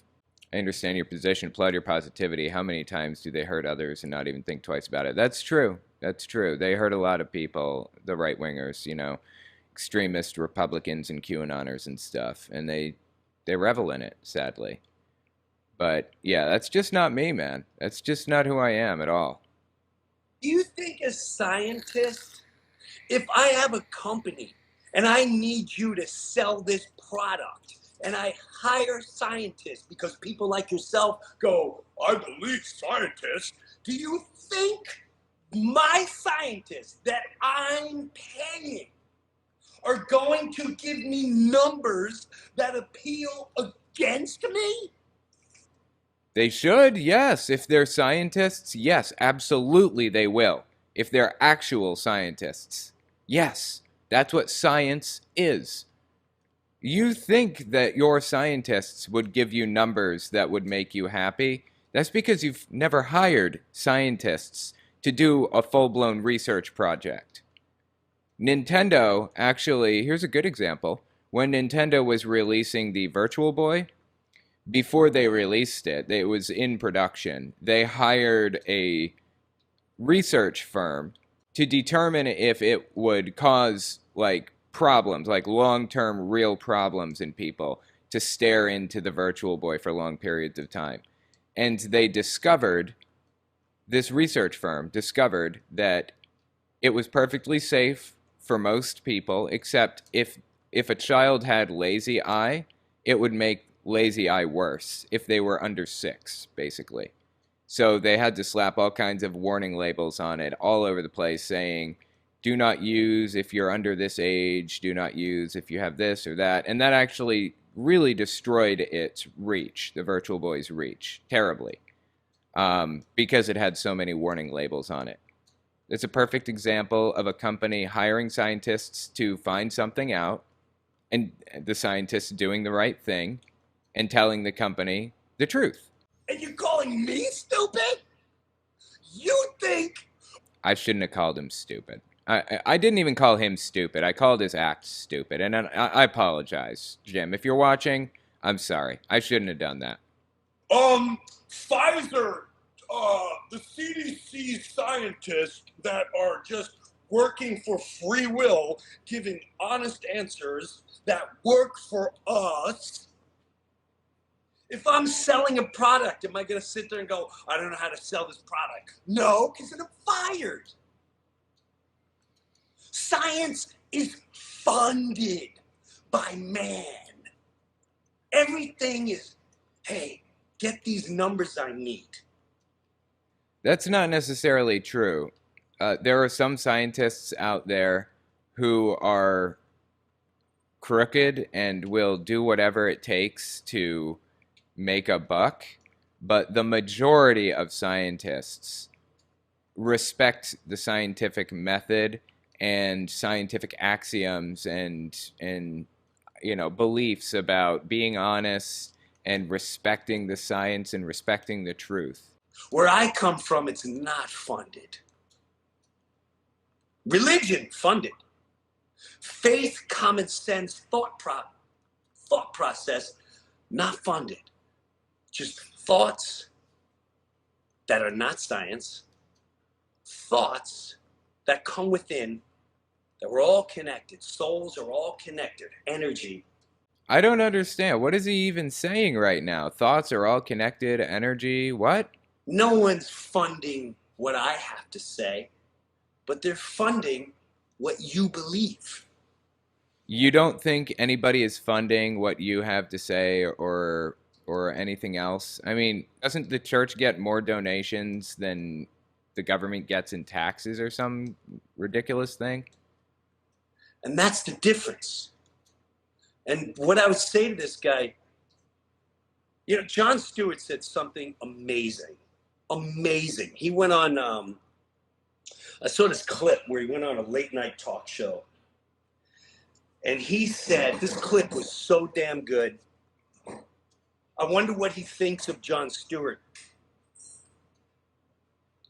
I wonder, maybe we should send him a clip of this Jon Stewart clip where Jon Stewart goes on, what's the other late night talk guy?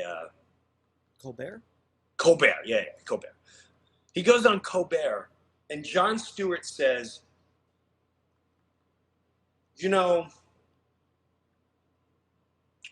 we have to I'm very thankful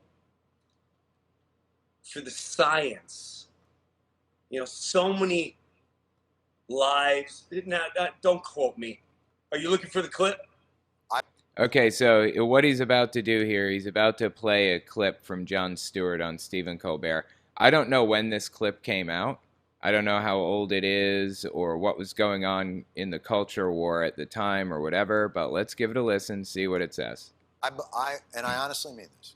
I think we owe a great debt of gratitude to science. Science has, in many ways, helped ease the suffering of this. Yes, of this pandemic. Exactly right. I agree with Jon Stewart here. Pandemic. which was more than likely caused by science. That's a possibility. That is a possibility, or at the very least, at the time, was a possibility. I think we have more information on it now, and we know that it didn't come from a lab leak. We know that it came from, like, there was a spillover event between bats and humans, from my understanding. I'm not opposed to that as a possibility, that it came from a lab leak. I don't have some kind of an ideological aversion to that being the case. If that's the case, fine. But people were jumping the gun and assuming it to be true and, attacking people who said otherwise. Jon Stewart, like I said, I don't know how far along in the culture war we were when Jon Stewart said this. He's left wing. We probably weren't very far along in it. Or we were starting to acknowledge there's a possibility that was the case. But he didn't come right out and say, you're an idiot if you think this wasn't created in a lab or something like that. Jim Brewer is desperately trying to lend credibility to his own arguments, which are absolutely ridiculous. The same science that creates the problem has the solutions. Yay, science! So now is Jim Brewer implying or saying that scientists created the virus specifically so that we would spend a bunch of money on curing it? I mean, that seems to be what the guy is saying here, right? Yeah, John was just making a joke here. It was just a joke. And, Jim Brewer's taking it way too seriously. I don't have a problem with Jim Brewer's jokes either, honestly. Really, I don't. What I have a problem with is when he espouses QAnon stuff.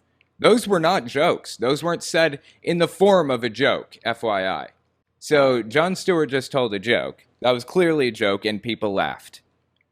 This is what Jim Brewer is saying. Think about the contrast here. Now, there is an underlying thing, which I know you know about, Jimbo, where people say symbolism will be their downfall. That's right. There's many different symbolisms. But all your pop stars, all your big stars, CEOs that do this, that cover the eye, that do this, I'm telling you right now, you better take a couple steps. You have to take a couple steps back, take away your emotions, and really investigate. Poor Katy Perry. And I can't blame these people. I just could only imagine how tormented they must have been at one point, emotionally, spiritually, and been conned to go a certain way. I have been conned multiple times. I've been tried to be swayed multiple times. It is a struggle within. So, is he telling a joke? Is this in joke format like Jon Stewart's was? It doesn't sound like it to me. I just thought that was fascinating. And it was so, and they keep saying, if you look on the internet, blah, blah, they'll say things like it's so blatantly obvious. When I saw this Lady Gaga display, I was like, they're not even hiding it. It's so comical now the more we saw it, just like the Disney movie we presented at one time. They're presenting it. We steal little dumb boys and bring them to Pleasure Island, right in Disney's Pinocchio. And then he says, they don't return little boys. You know what, though? Hello? What? But it's all coming out. That's not a joke. That was not told in joke format. It's not funny in any way, shape, or form. Jon Stewart was definitely telling a mild joke, and like I said, I don't know how far along we were in the culture war. So, yeah, there's a very distinct difference between what Jim Brewer does and what Jon Stewart did that one time. To this person, I have to ask, I've been traveling for a long time. And I just have a question. Okay. Over the last 15, 20 years, I started seeing hospitals starting to build, more hospitals popping up.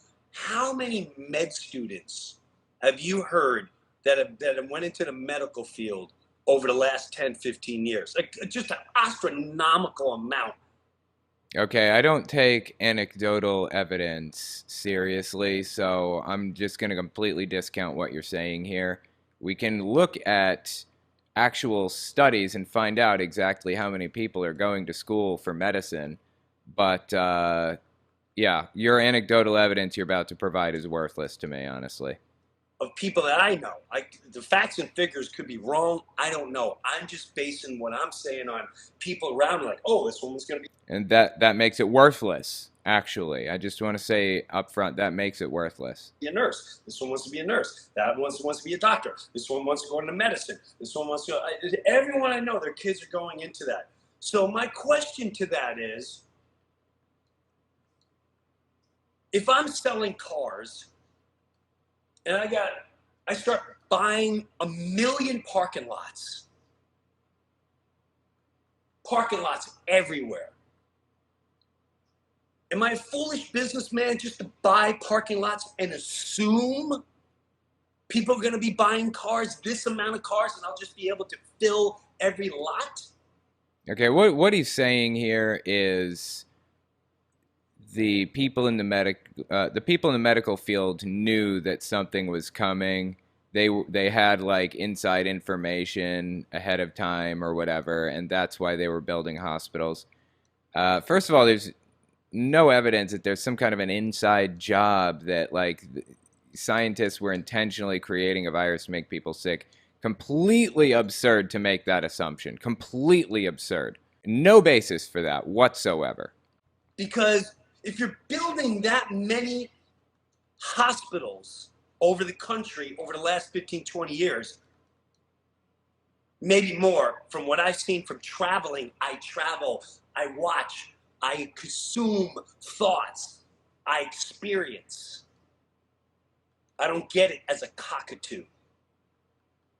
Reading the agenda, watching the agenda, I experience. So my question is, if you're building all these hospitals and you're sending all these kids to med school, I would imagine you wouldn't invest in that unless you knew people were going to be sick for a long time. Well, I have to say, like, pandemics happen about every 100 years, and we were overdue for one. Like, pandemics have been a problem in human history since the dawn of time. Pandemics have always been a problem, and Obama even wrote up a playbook for how the White House should respond to a pandemic. And he had a pandemic response team, and guess what Trump did? He threw the playbook out, completely ignored it, and fired the pandemic response team. That's called negligence, my friends. Of course, pandemics happen. We all knew that pandemics happen.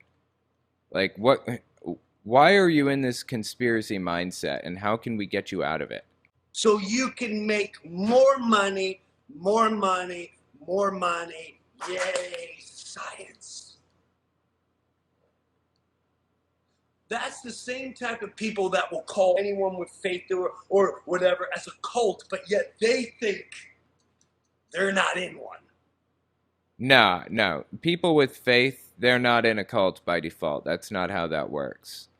Cults are defined by their level of control over their members' emotions, information, thoughts, and behavior. It's a scale, it's a spectrum, but you're not in a cult just because you're religious. There is science behind this. We can look at the science behind cults. We know what cults are based on the science that's out there and available to us. Dude, I was on this guy's Discord. It's a cult.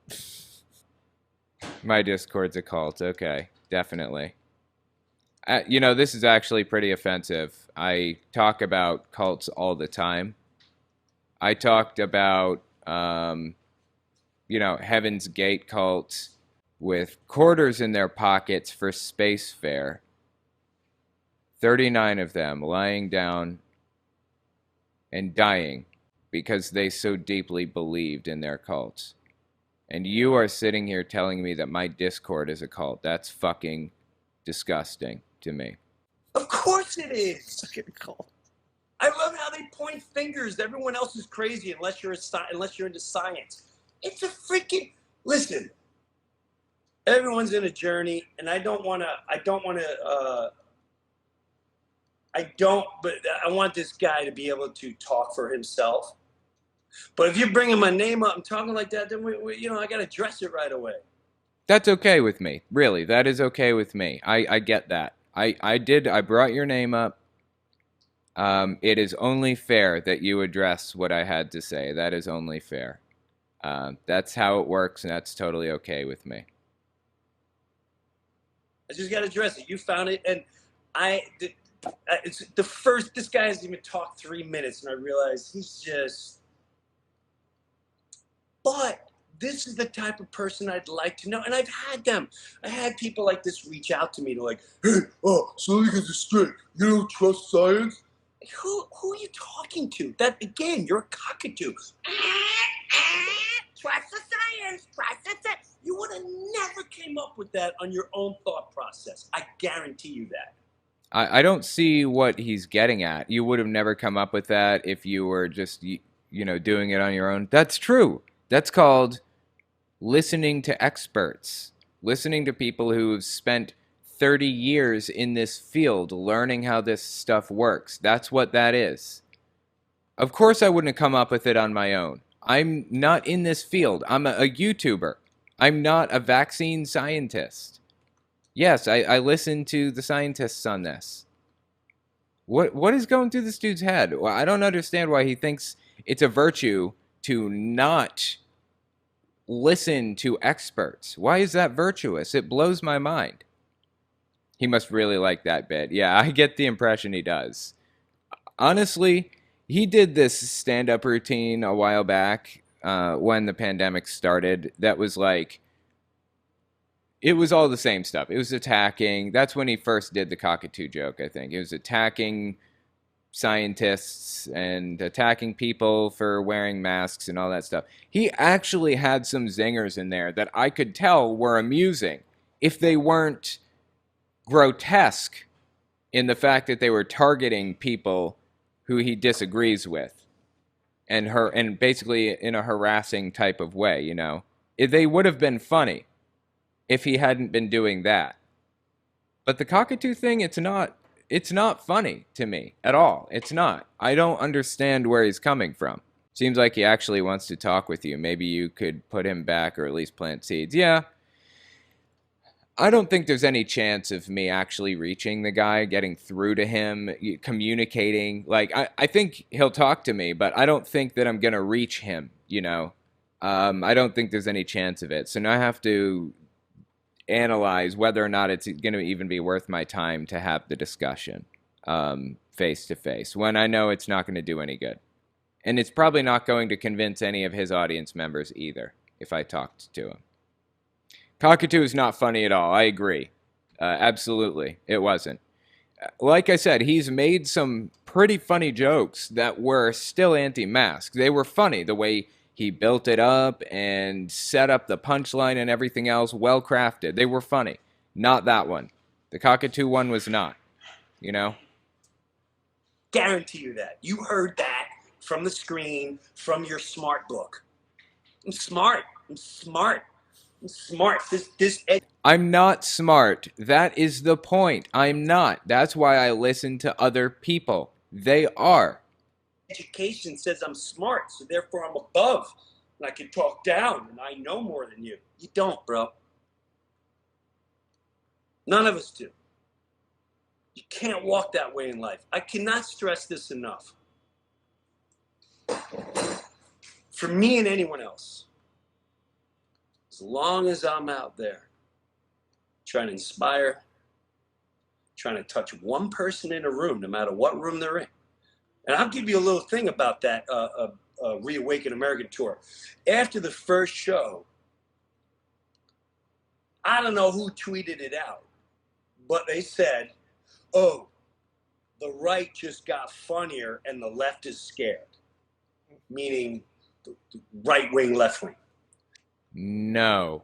Like I said, the cockatoo joke was not funny and it wasn't scary.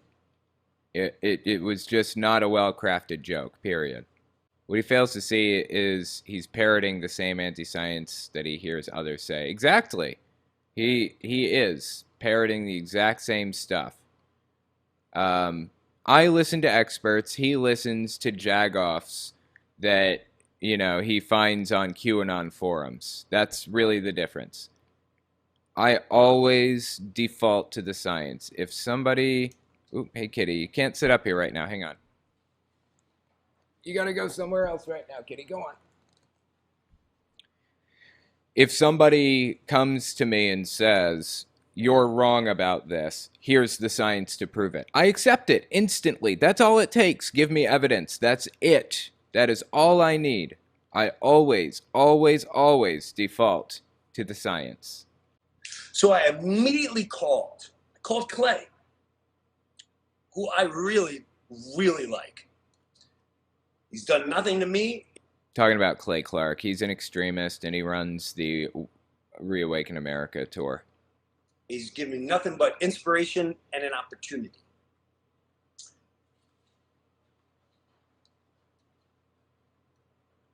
I'll just say this.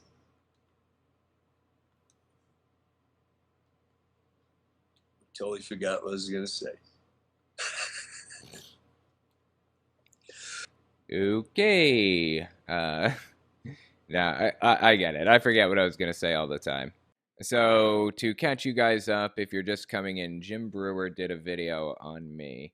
He saw that I did a video on him, and he got upset by that and decided to do a video on me. I was in the thought. Mm-hmm. Come back!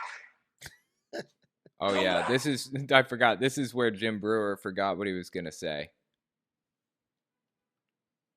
I'll just say this.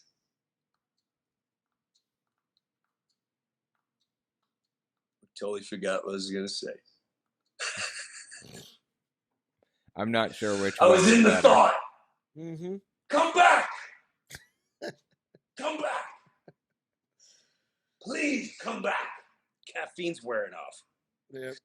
So anyway, listen. I wanted to get this point across. It's driving me nuts now. How did I start that conversation off, Mike? You were talking about Clay.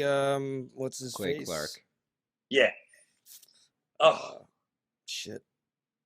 you suck too, Mike. I know, dude. I know. I'm sorry. I know. Oh, I know what I was going to say. See, there you go. Basically, look. I know exactly what I was going to say. Then say it. I was thinking of this 2 days ago. I think of this all the time.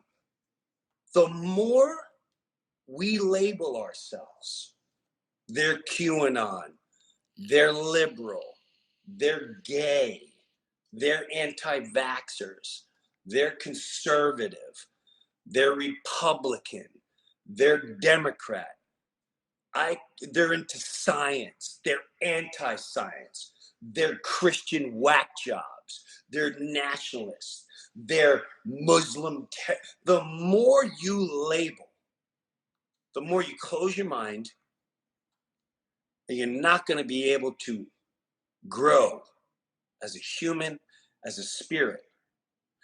Okay, I'm not really sure what he's getting at here. If I continue to label people, then I can't grow as a spirit. What's he even getting at here? If you are spreading QAnon conspiracy theories, if you're spreading flat earth conspiracy theories or something like that, what do you want from me? I'm going to call it out. Would you prefer that I not point that out? I imagine that's the case, but I'm going to. I'm sorry. That's just what it is. If you don't want to be called out as a QAnoner, then don't be a QAnoner. Don't spread QAnon ideas. And these forces, the TV, everything we're watching, listen, everything is doing everything in its power to infiltrate people like we watch today, who's completely closed-minded, already looking for battle and already pushing everyone aside. I go through this with my wife. My wife has a deep faith, but I'm like, hon, you know, sometimes you're very, oh, I won't listen to that. I won't listen to that. I don't listen to that because it's not Christian. I'm like, why? Well, then you're closing the door. You're closing the gap. Okay, so now he's talking about how we approach these ideas. Yeah. I'm okay with listening to anybody about anything. That's not what I do. I don't close the door and refuse to listen. I will listen to anybody. I'm just saying, like, when I hear you say some QAnon stuff, I'm going to point that out. You can't close gaps. That's how we touch lives. That's how we get to know each other. When you judge something and you don't know anything about it, and then you jump into that world, and then... Well, I know something about it, Jim. I happen to know that the ideas that you're espousing are QAnon beliefs. That's what I know about it. I don't need to know more to be able to label you a QAnon believer. If you tell me you think that kids are being sacrificed in ritual deaths by elites or whatever, you're a QAnoner. That's all I need to know. I don't need to know if you gave your grandmother a birthday present last year. Okay, great. You gave your grandma a birthday present. I'm really not sure who cares. What does that have to do with what we're discussing, which is you believing in QAnon ideology? TT, you're the least battle-hungry person I know, right? I try. You don't know anything about it. He says to a cult survivor and communicator, right? Yeah, this guy insists on finding some way around being a QAnoner. Honestly, I don't know why. Like, if you believe this stuff, then stand behind it, you know? Stand behind it. It may blow your mind. It may heal a fear you've had. Without a drug, without science. When I worked in Harlem for 3 years. Hey, Harlem! A shout out to a shout out to New York City. Love Harlem. When I worked in Harlem for 3 years, that enhanced my soul, my vision, of my understanding for so many things. There's no science involved, but it healed a lot inside me. There is actually science involved in expanding your horizons and increasing the level of diversity in your world. There is psychology and science behind why you feel it opened you up to more experience and a broader world view. There is science behind that. So when you talk to enemies and you understand why they're so damn angry. Yeah, I desperately try not to view people as enemies, honestly. That is not helpful, not good. It only leads to you shutting down. And it's one of the ways in which cults control people, encouraging them to view people as enemies. It is not good to do that. I don't view him as an enemy, Jim Brewer. I don't view him as an enemy. I view him as a sucker, as somebody who fell for a grift, somebody that I desperately want to help find his way out, basically. Why are they so damn upset? Why do they think this way? And then you start talking to each other and go, bro, you don't know. We're all individuals. We're all individuals. Okay. Stop labeling. This war, and I call it a war, is on all of us. So the last thing I want is this poor guy, and I will say I'm a poor guy because I do believe he is narrow-minded, not willing to open, has no clue, has not experienced so much. So I criticize Jim Brewer for being a member of QAnon, a QAnon believer, spreading QAnon ideology. And then Jim Brewer comes back and says, I believe this guy is narrow-minded and won't listen to other people's perspectives. Well, I know their perspectives. I know the QAnon belief system inside and out. I follow these message boards and Telegram channels and all of it. I know what they believe. I know exactly what they believe. And I'm hearing you espouse those beliefs right now. So I'm really not sure what you're looking for. Like, what are you trying to get here, Jim? Yeah, I get that you don't like being called a QAnoner. That's exactly what you are. If you don't like it, then don't be one. Don't hold those beliefs. Don't espouse them publicly. His lack of experience is allowing him to be closed-minded. These QAnons, he got. Lack of experience. No, I have a lot of experience with QAnon. A lot, as a matter of fact. Lack of experience with QAnon is not my problem. No clue, has not experienced so much, but his lack of experience is allowing him to be closed-minded. These QAnons. He got that from whatever propaganda he. This wacky. Why is it wacky? Oh, his wife likes to side, but he don't believe it. This is so. He's already divided. I don't understand. Like, he is trying to make a point, but I'm not understanding the point. Like, it's so hard to wade my way through what he's trying to get at here, honestly. And too many people with that when you spew that energy just keeps going and going and causes, and they're in every group. They're in every group. You know, I go to the gym and I heard this guy, he's a full-blown Republican, and he came, I saw him talk to another guy. He goes walking over to him. Actually, the other guy said, "Hey, you done with the bench yet?" And the guy was kind of like giving him an attitude, the Republican dude. And then he finally said, "Hey man, would you just move in this area?" And the guy said, "Yeah, my name's Todd, and the mood's from wherever," he said. And it was, oh. And he said one little thing that made the Republican guy happy. He goes, "Oh, so you're not one of them liberals?" He's like, "No." "Oh, all right." And they totally changed, take my number, blah, blah, blah, blah, blah, blah.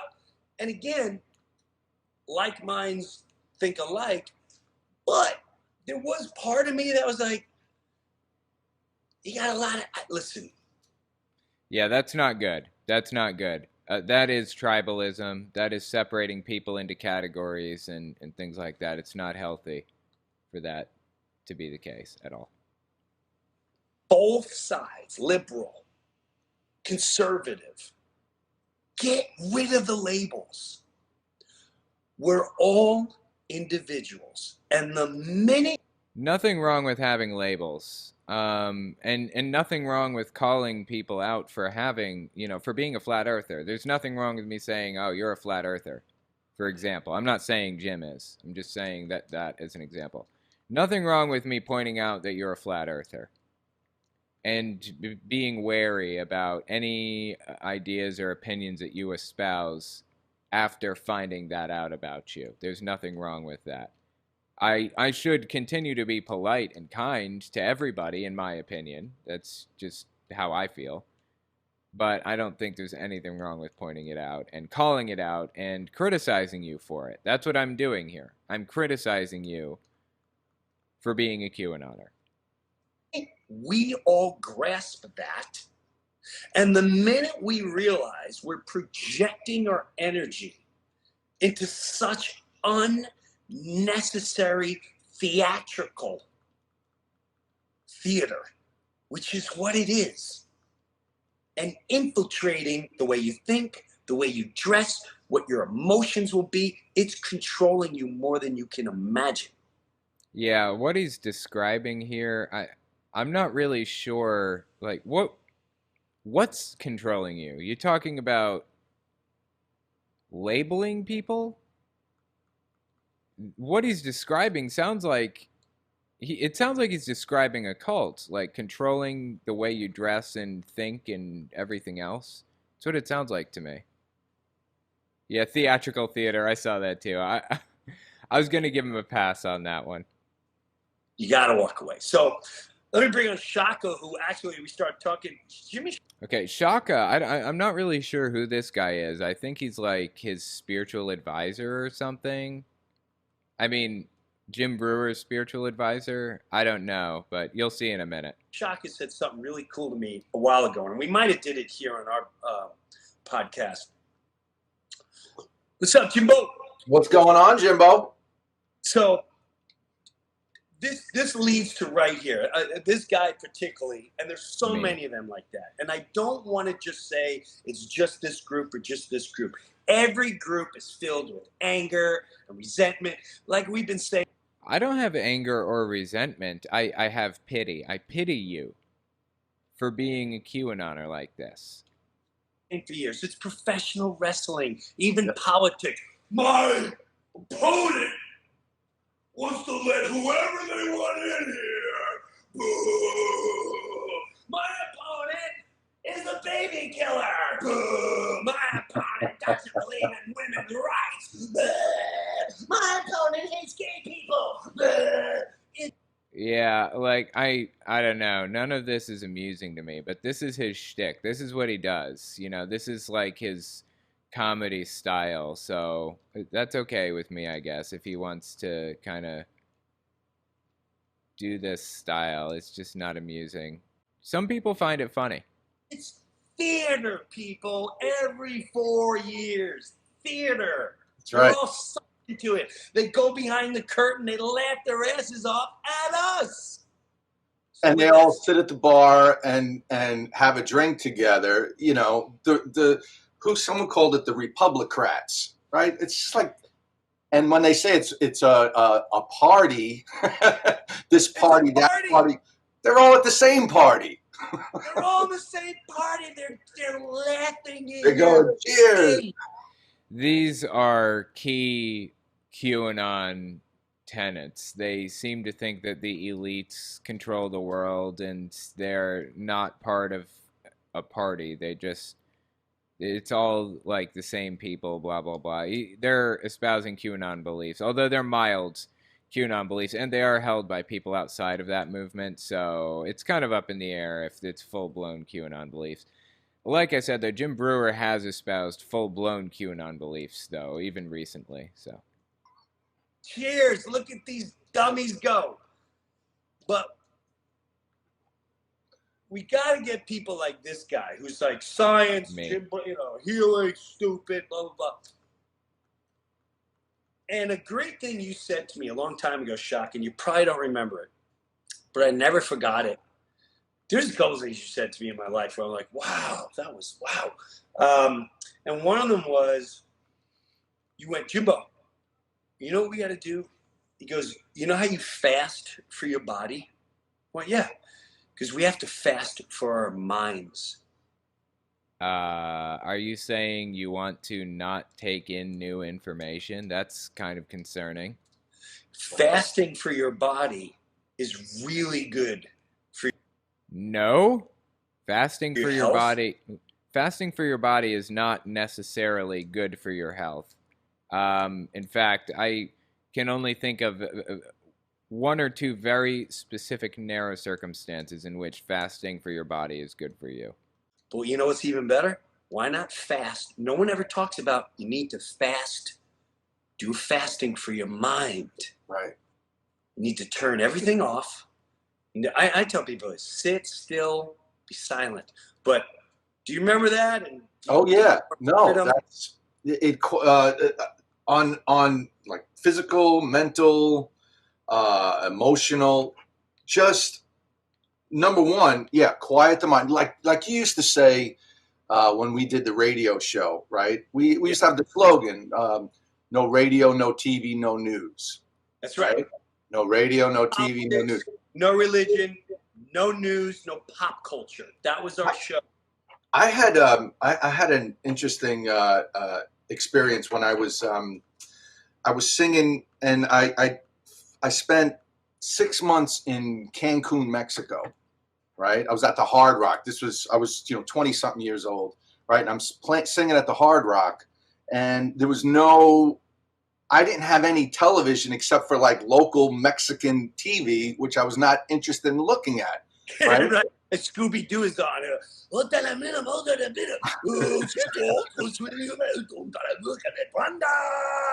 Right. People don't know that. Yeah. Like I said, And it just had rabbit ears.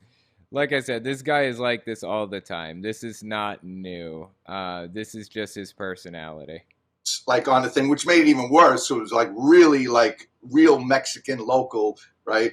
And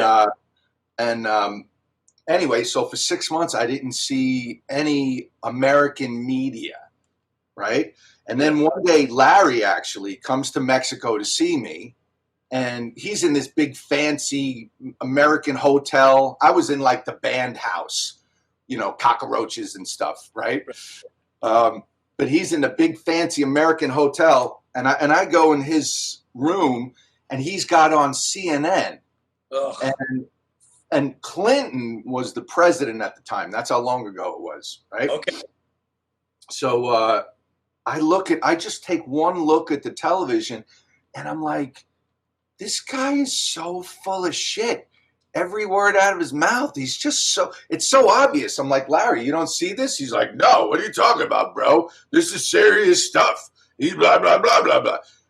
Because when you see it every day and you just, number one, you become numb to it, right? Death, horror, you know, and then, and after a while, it's just conditioning. No, this is what happened, because they keep saying it over and over and over.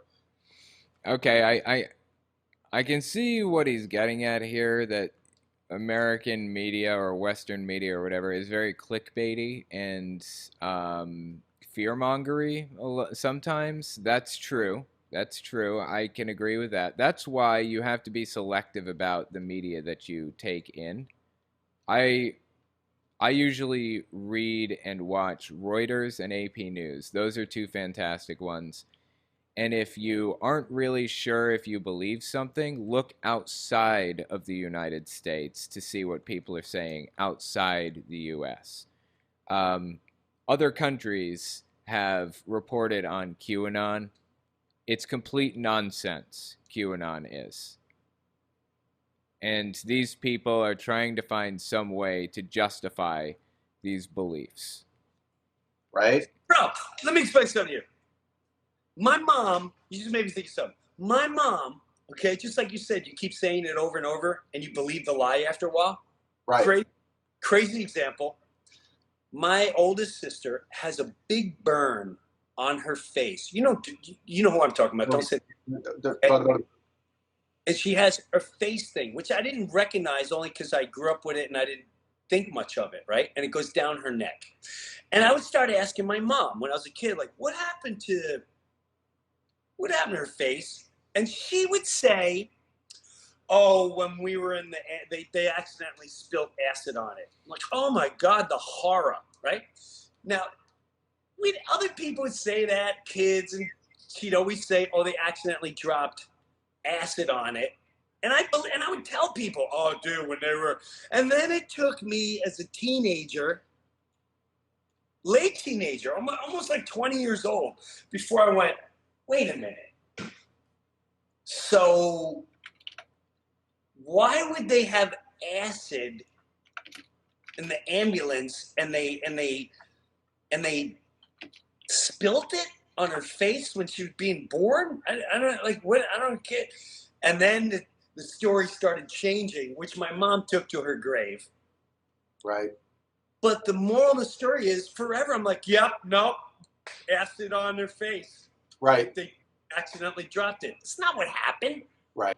Okay, that's fair. That makes sense what he's saying here, that you can't blindly trust some things that are said. You need evidence to believe it. I agree. So here's my question, Jim. Why is it that you continue to believe this nonsense with no evidence? Seriously, like, buying into this QAnon stuff blows my mind. How can you possibly justify it to yourself? His rant is so much irony. Exactly. It's like thick with irony. You can't even see through it. It's so full of irony. But I believed it, and a lot of my friends, we all like, yup, no, acid on the face.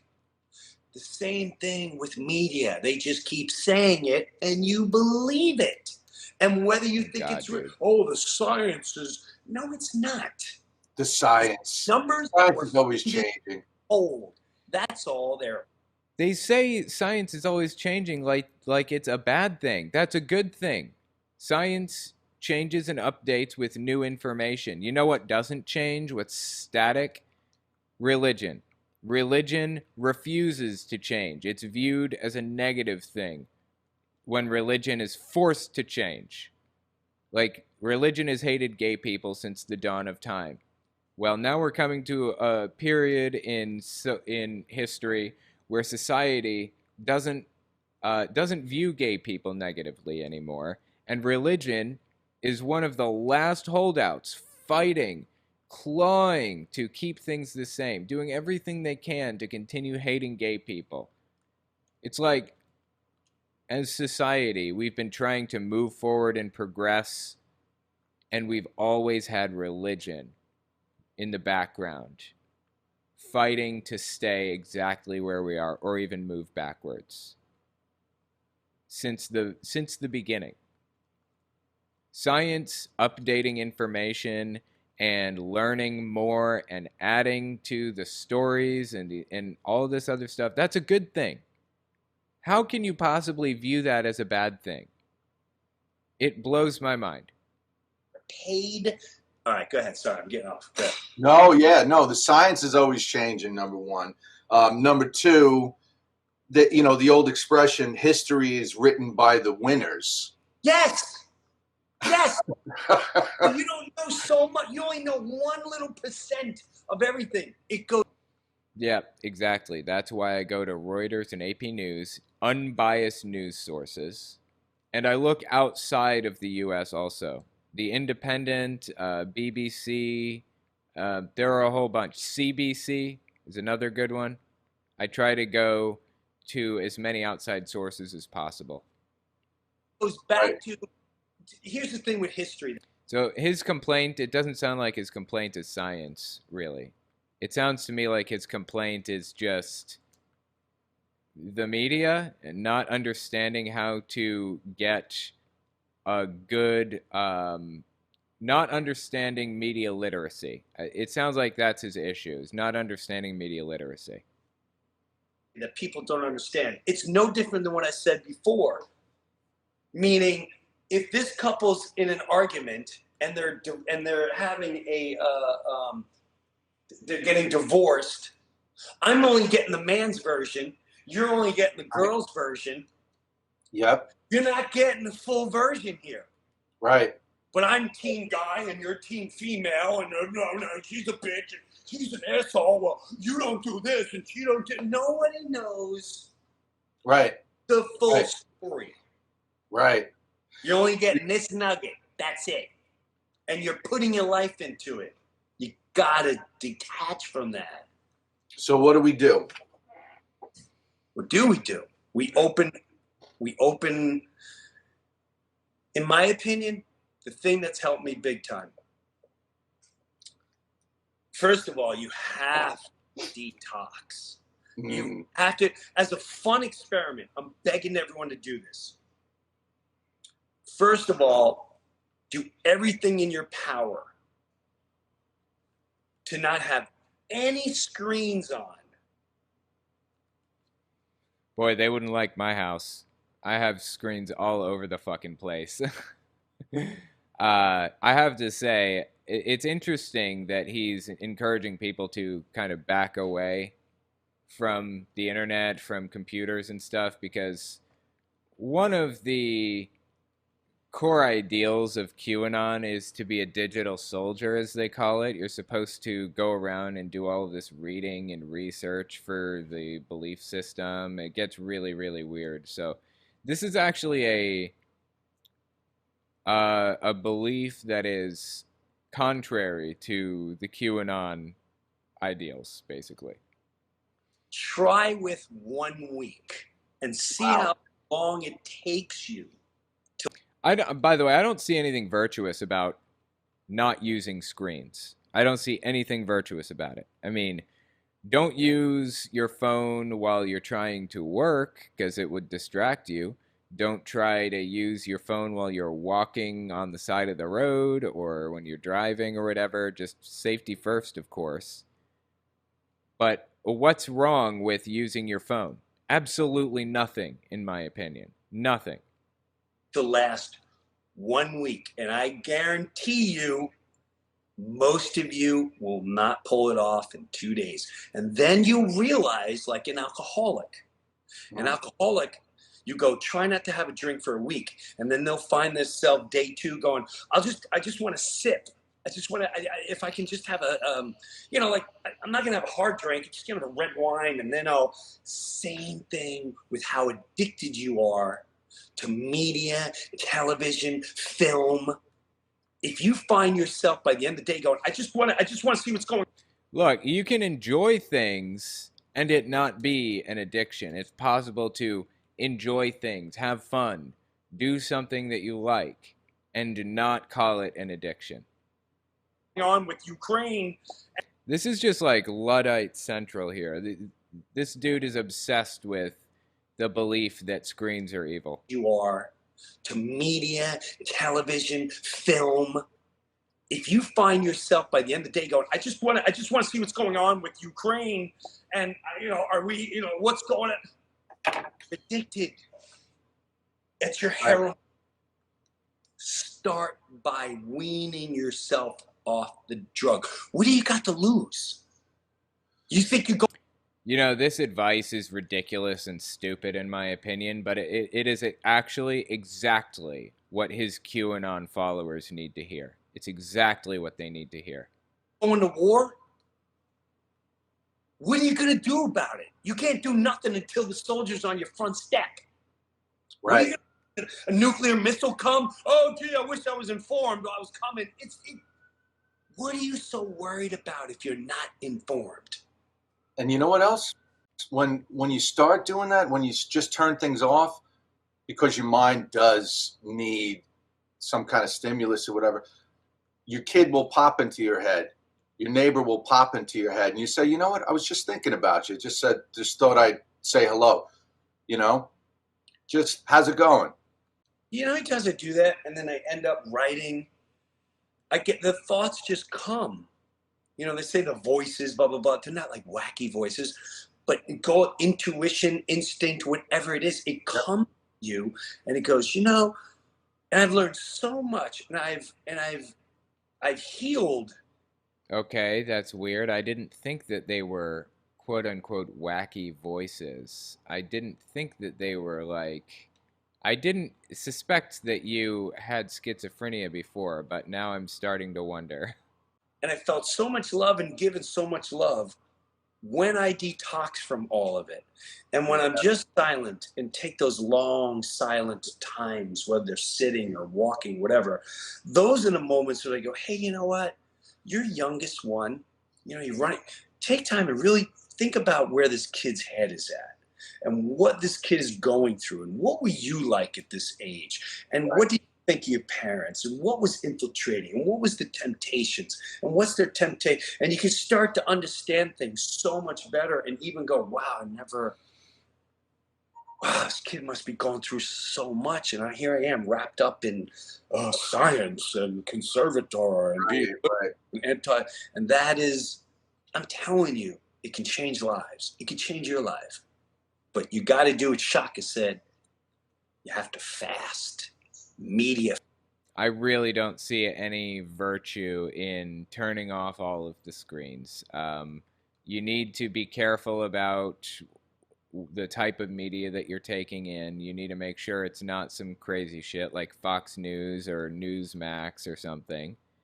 You need, or RT or whatever else.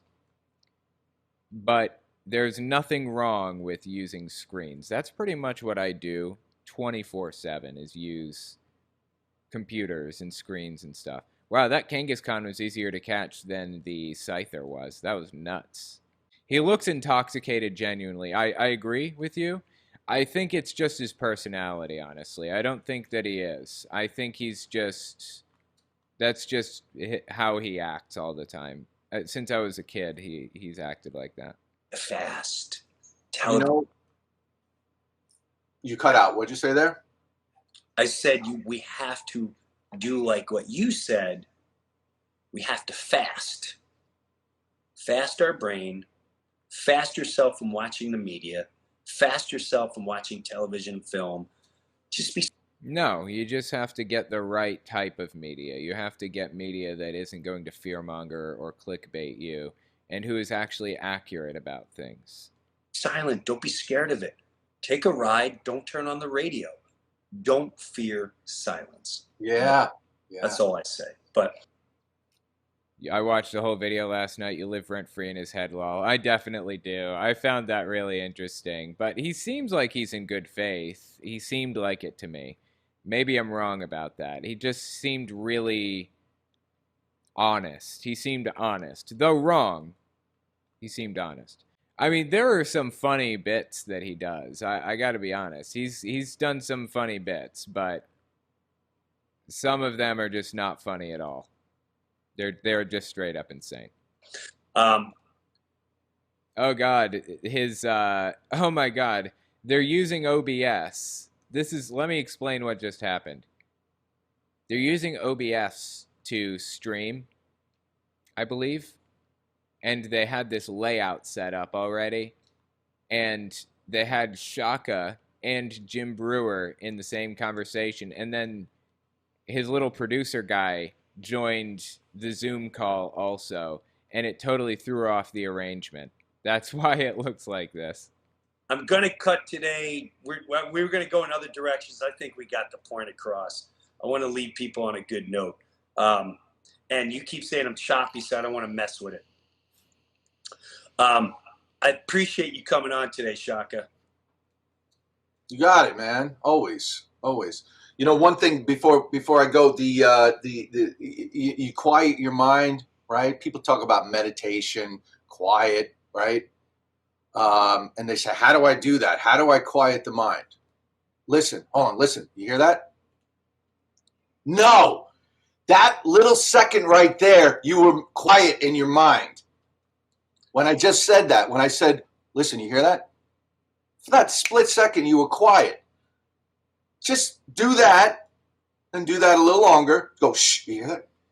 There's nothing to hear. They're talking about meditation, and there seems to be some scientific basis for the benefits and the value of meditation. But I would not take my advice from these guys. They are way out there with some of the things that they believe. Way out there. Oh, and they've made it completely clear that they are anti-science at this point. My brain is never quiet. Yeah, I mean, there are some scientific benefits to meditation, definitely. But they're not approaching this from a scientific perspective. It's not about the health benefits. Or if it is about the health benefits, they haven't even read about them. They don't know exactly what the health benefits are. And if they have, they don't believe science in any other field or way, or in very specific fields. Why would they believe these fields of science? It just makes no sense. Just expand that out. Now you're meditating, right? Start with a second, then it goes to 5 seconds. All of a sudden, you know, for a minute, I didn't have a thought. I was just in that quiet space. Boom. Now you're in. Sorry. Go on. No, I love it. And I think a lot of you will be surprised how much goodness can come from that. And hopefully it's nothing but goodness. But it can't hurt. Let's try to get that guy on one time. They really want me on their show. Like I said, I'm really not sure. I watched Jim Brewer when I was a kid. He's a celebrity that I was aware of and really, really liked. So in some ways, it'd be an honor to be on his show, honestly. But I just don't know. I'm not sure that I want to. I'm not sure. Still thinking about it. If he doesn't, that's cool. I think we can learn from one another, and I'd like to learn from one another. I don't think we can learn anything from one another. I would love that if we could, but I don't think that there's any learning that's going to take place, honestly. I get the impression that he is completely shut down to the possibility that I could be right about anything. And I'm just going to flat out reject QAnon belief systems, period. I've gone over them. I know exactly what QAnon believes. I am not going to buy any of the QAnon nonsense that he has to give me. So I think we may actually be at an impasse at this point. I don't know. Let's start learn from one another. If you got small-minded visions, well then let's have you on and let's have a conversation. You know, Shaka, we were great at this when we would travel together. And we'd have all different walks of life that we would speak with. And I value those days so much in my life. Yeah. So, all right, be good, my friend. Love you, brother. And love for everyone there, try being silent, try turn off, and stop labeling yourself and stop labeling others. There is common ground. The common ground is we're all being played. We're all... Direct quote from QAnon thought leaders. We're all being played. That's straight from QAnon. Others. There is common ground. The common ground is we're all being played. We're all being programmed. All of us. You gotta detach. It's the first step. Be silent. Be still. Sit. Sit still, silence. Got nothing to lose. I wish you the best. All the best to your family. Got nothing to gain either. The problem is not too much media consumption. It's the wrong type of media consumption. That's the issue. Ken Panda, yeah, this looks like a bad idea. He could be inviting you in good faith, but I think he's too far gone. Yeah, I think he's too far gone also. I don't know. I'm not sure. They did say that I was free to live stream it simultaneously if I wanted to my own channel. So there's that. He's switching hard between hateful hyper preaching and this false Zen-like state. Yep. Yeah, I noticed that too. It's really weird, right? And everyone you love, pour some good love out this week, huh? Stop going this and that and this and this crazy and that and stupid. And they don't believe it. Stop that. Stop it. Find the good and build that up in one another. It's not that hard. Yeah, 100%. I would love to do that. Find the good in others and build that up. That being said, I'm not going to accept it if you are going to be a QAnoner. If you're going to spread QAnon ideology, I'm going to talk about that. That's my job. That's what I do for a living. I point it out when people start spreading QAnon belief systems. So, thanks for hanging out in the Bruniverse. We'll catch you next week. Taken all together, there was a lot of back and forth, wishy-washy positions. He was moving between different, like, personalities almost, being really angry and being in, like, a Zen-like state, as Ken Panda mentioned.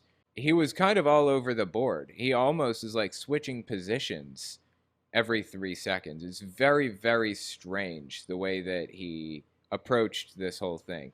And he couldn't keep, he couldn't stay in a straight line when it came to, like, the conversation. I think he may have watched a total of 30 seconds of my video broken up in like 5-second segments, maybe. He watched almost none of it, but commented on a bunch that he didn't play. It was just very, very weird, is the point. So I'm really not sure what to think of this whole thing, but I do know that Jim Brewer... I'm living rent-free in his head, as Joris said. That's what I can tell you without a shadow of a doubt. I'm living rent-free in the dude's head. I think he's not like a lost cause, but he's just lost, yeah. Let's take a look at the comments. Let me refresh, because there could be more comments. There could be new ones since I pulled this up last. Jim gets it. He's one of the very few reasons I watch anything on YouTube anymore. What does Jim get? Been a lifelong fan of yours, Jim. Seeing you help your dad the way you helped me make the right choice of caring for my grandma with Parkinson's. I absolutely love the fact that Jim Brewer is able to see through horse shit. Legend. Someone needs to tell this little guy bashing Jim that laughter is the best medicine. Oh my God. Jim, you are a celebrity who never compromised your soul. We need your voice more than you know. We are desperate for brave souls like you to speak truth. Wow, dude. You're an absolute legend, Jim. Don't let fools like that with no life experience and don't think outside their own little bubble get to you. Keep up the amazing work. Much love from Australia.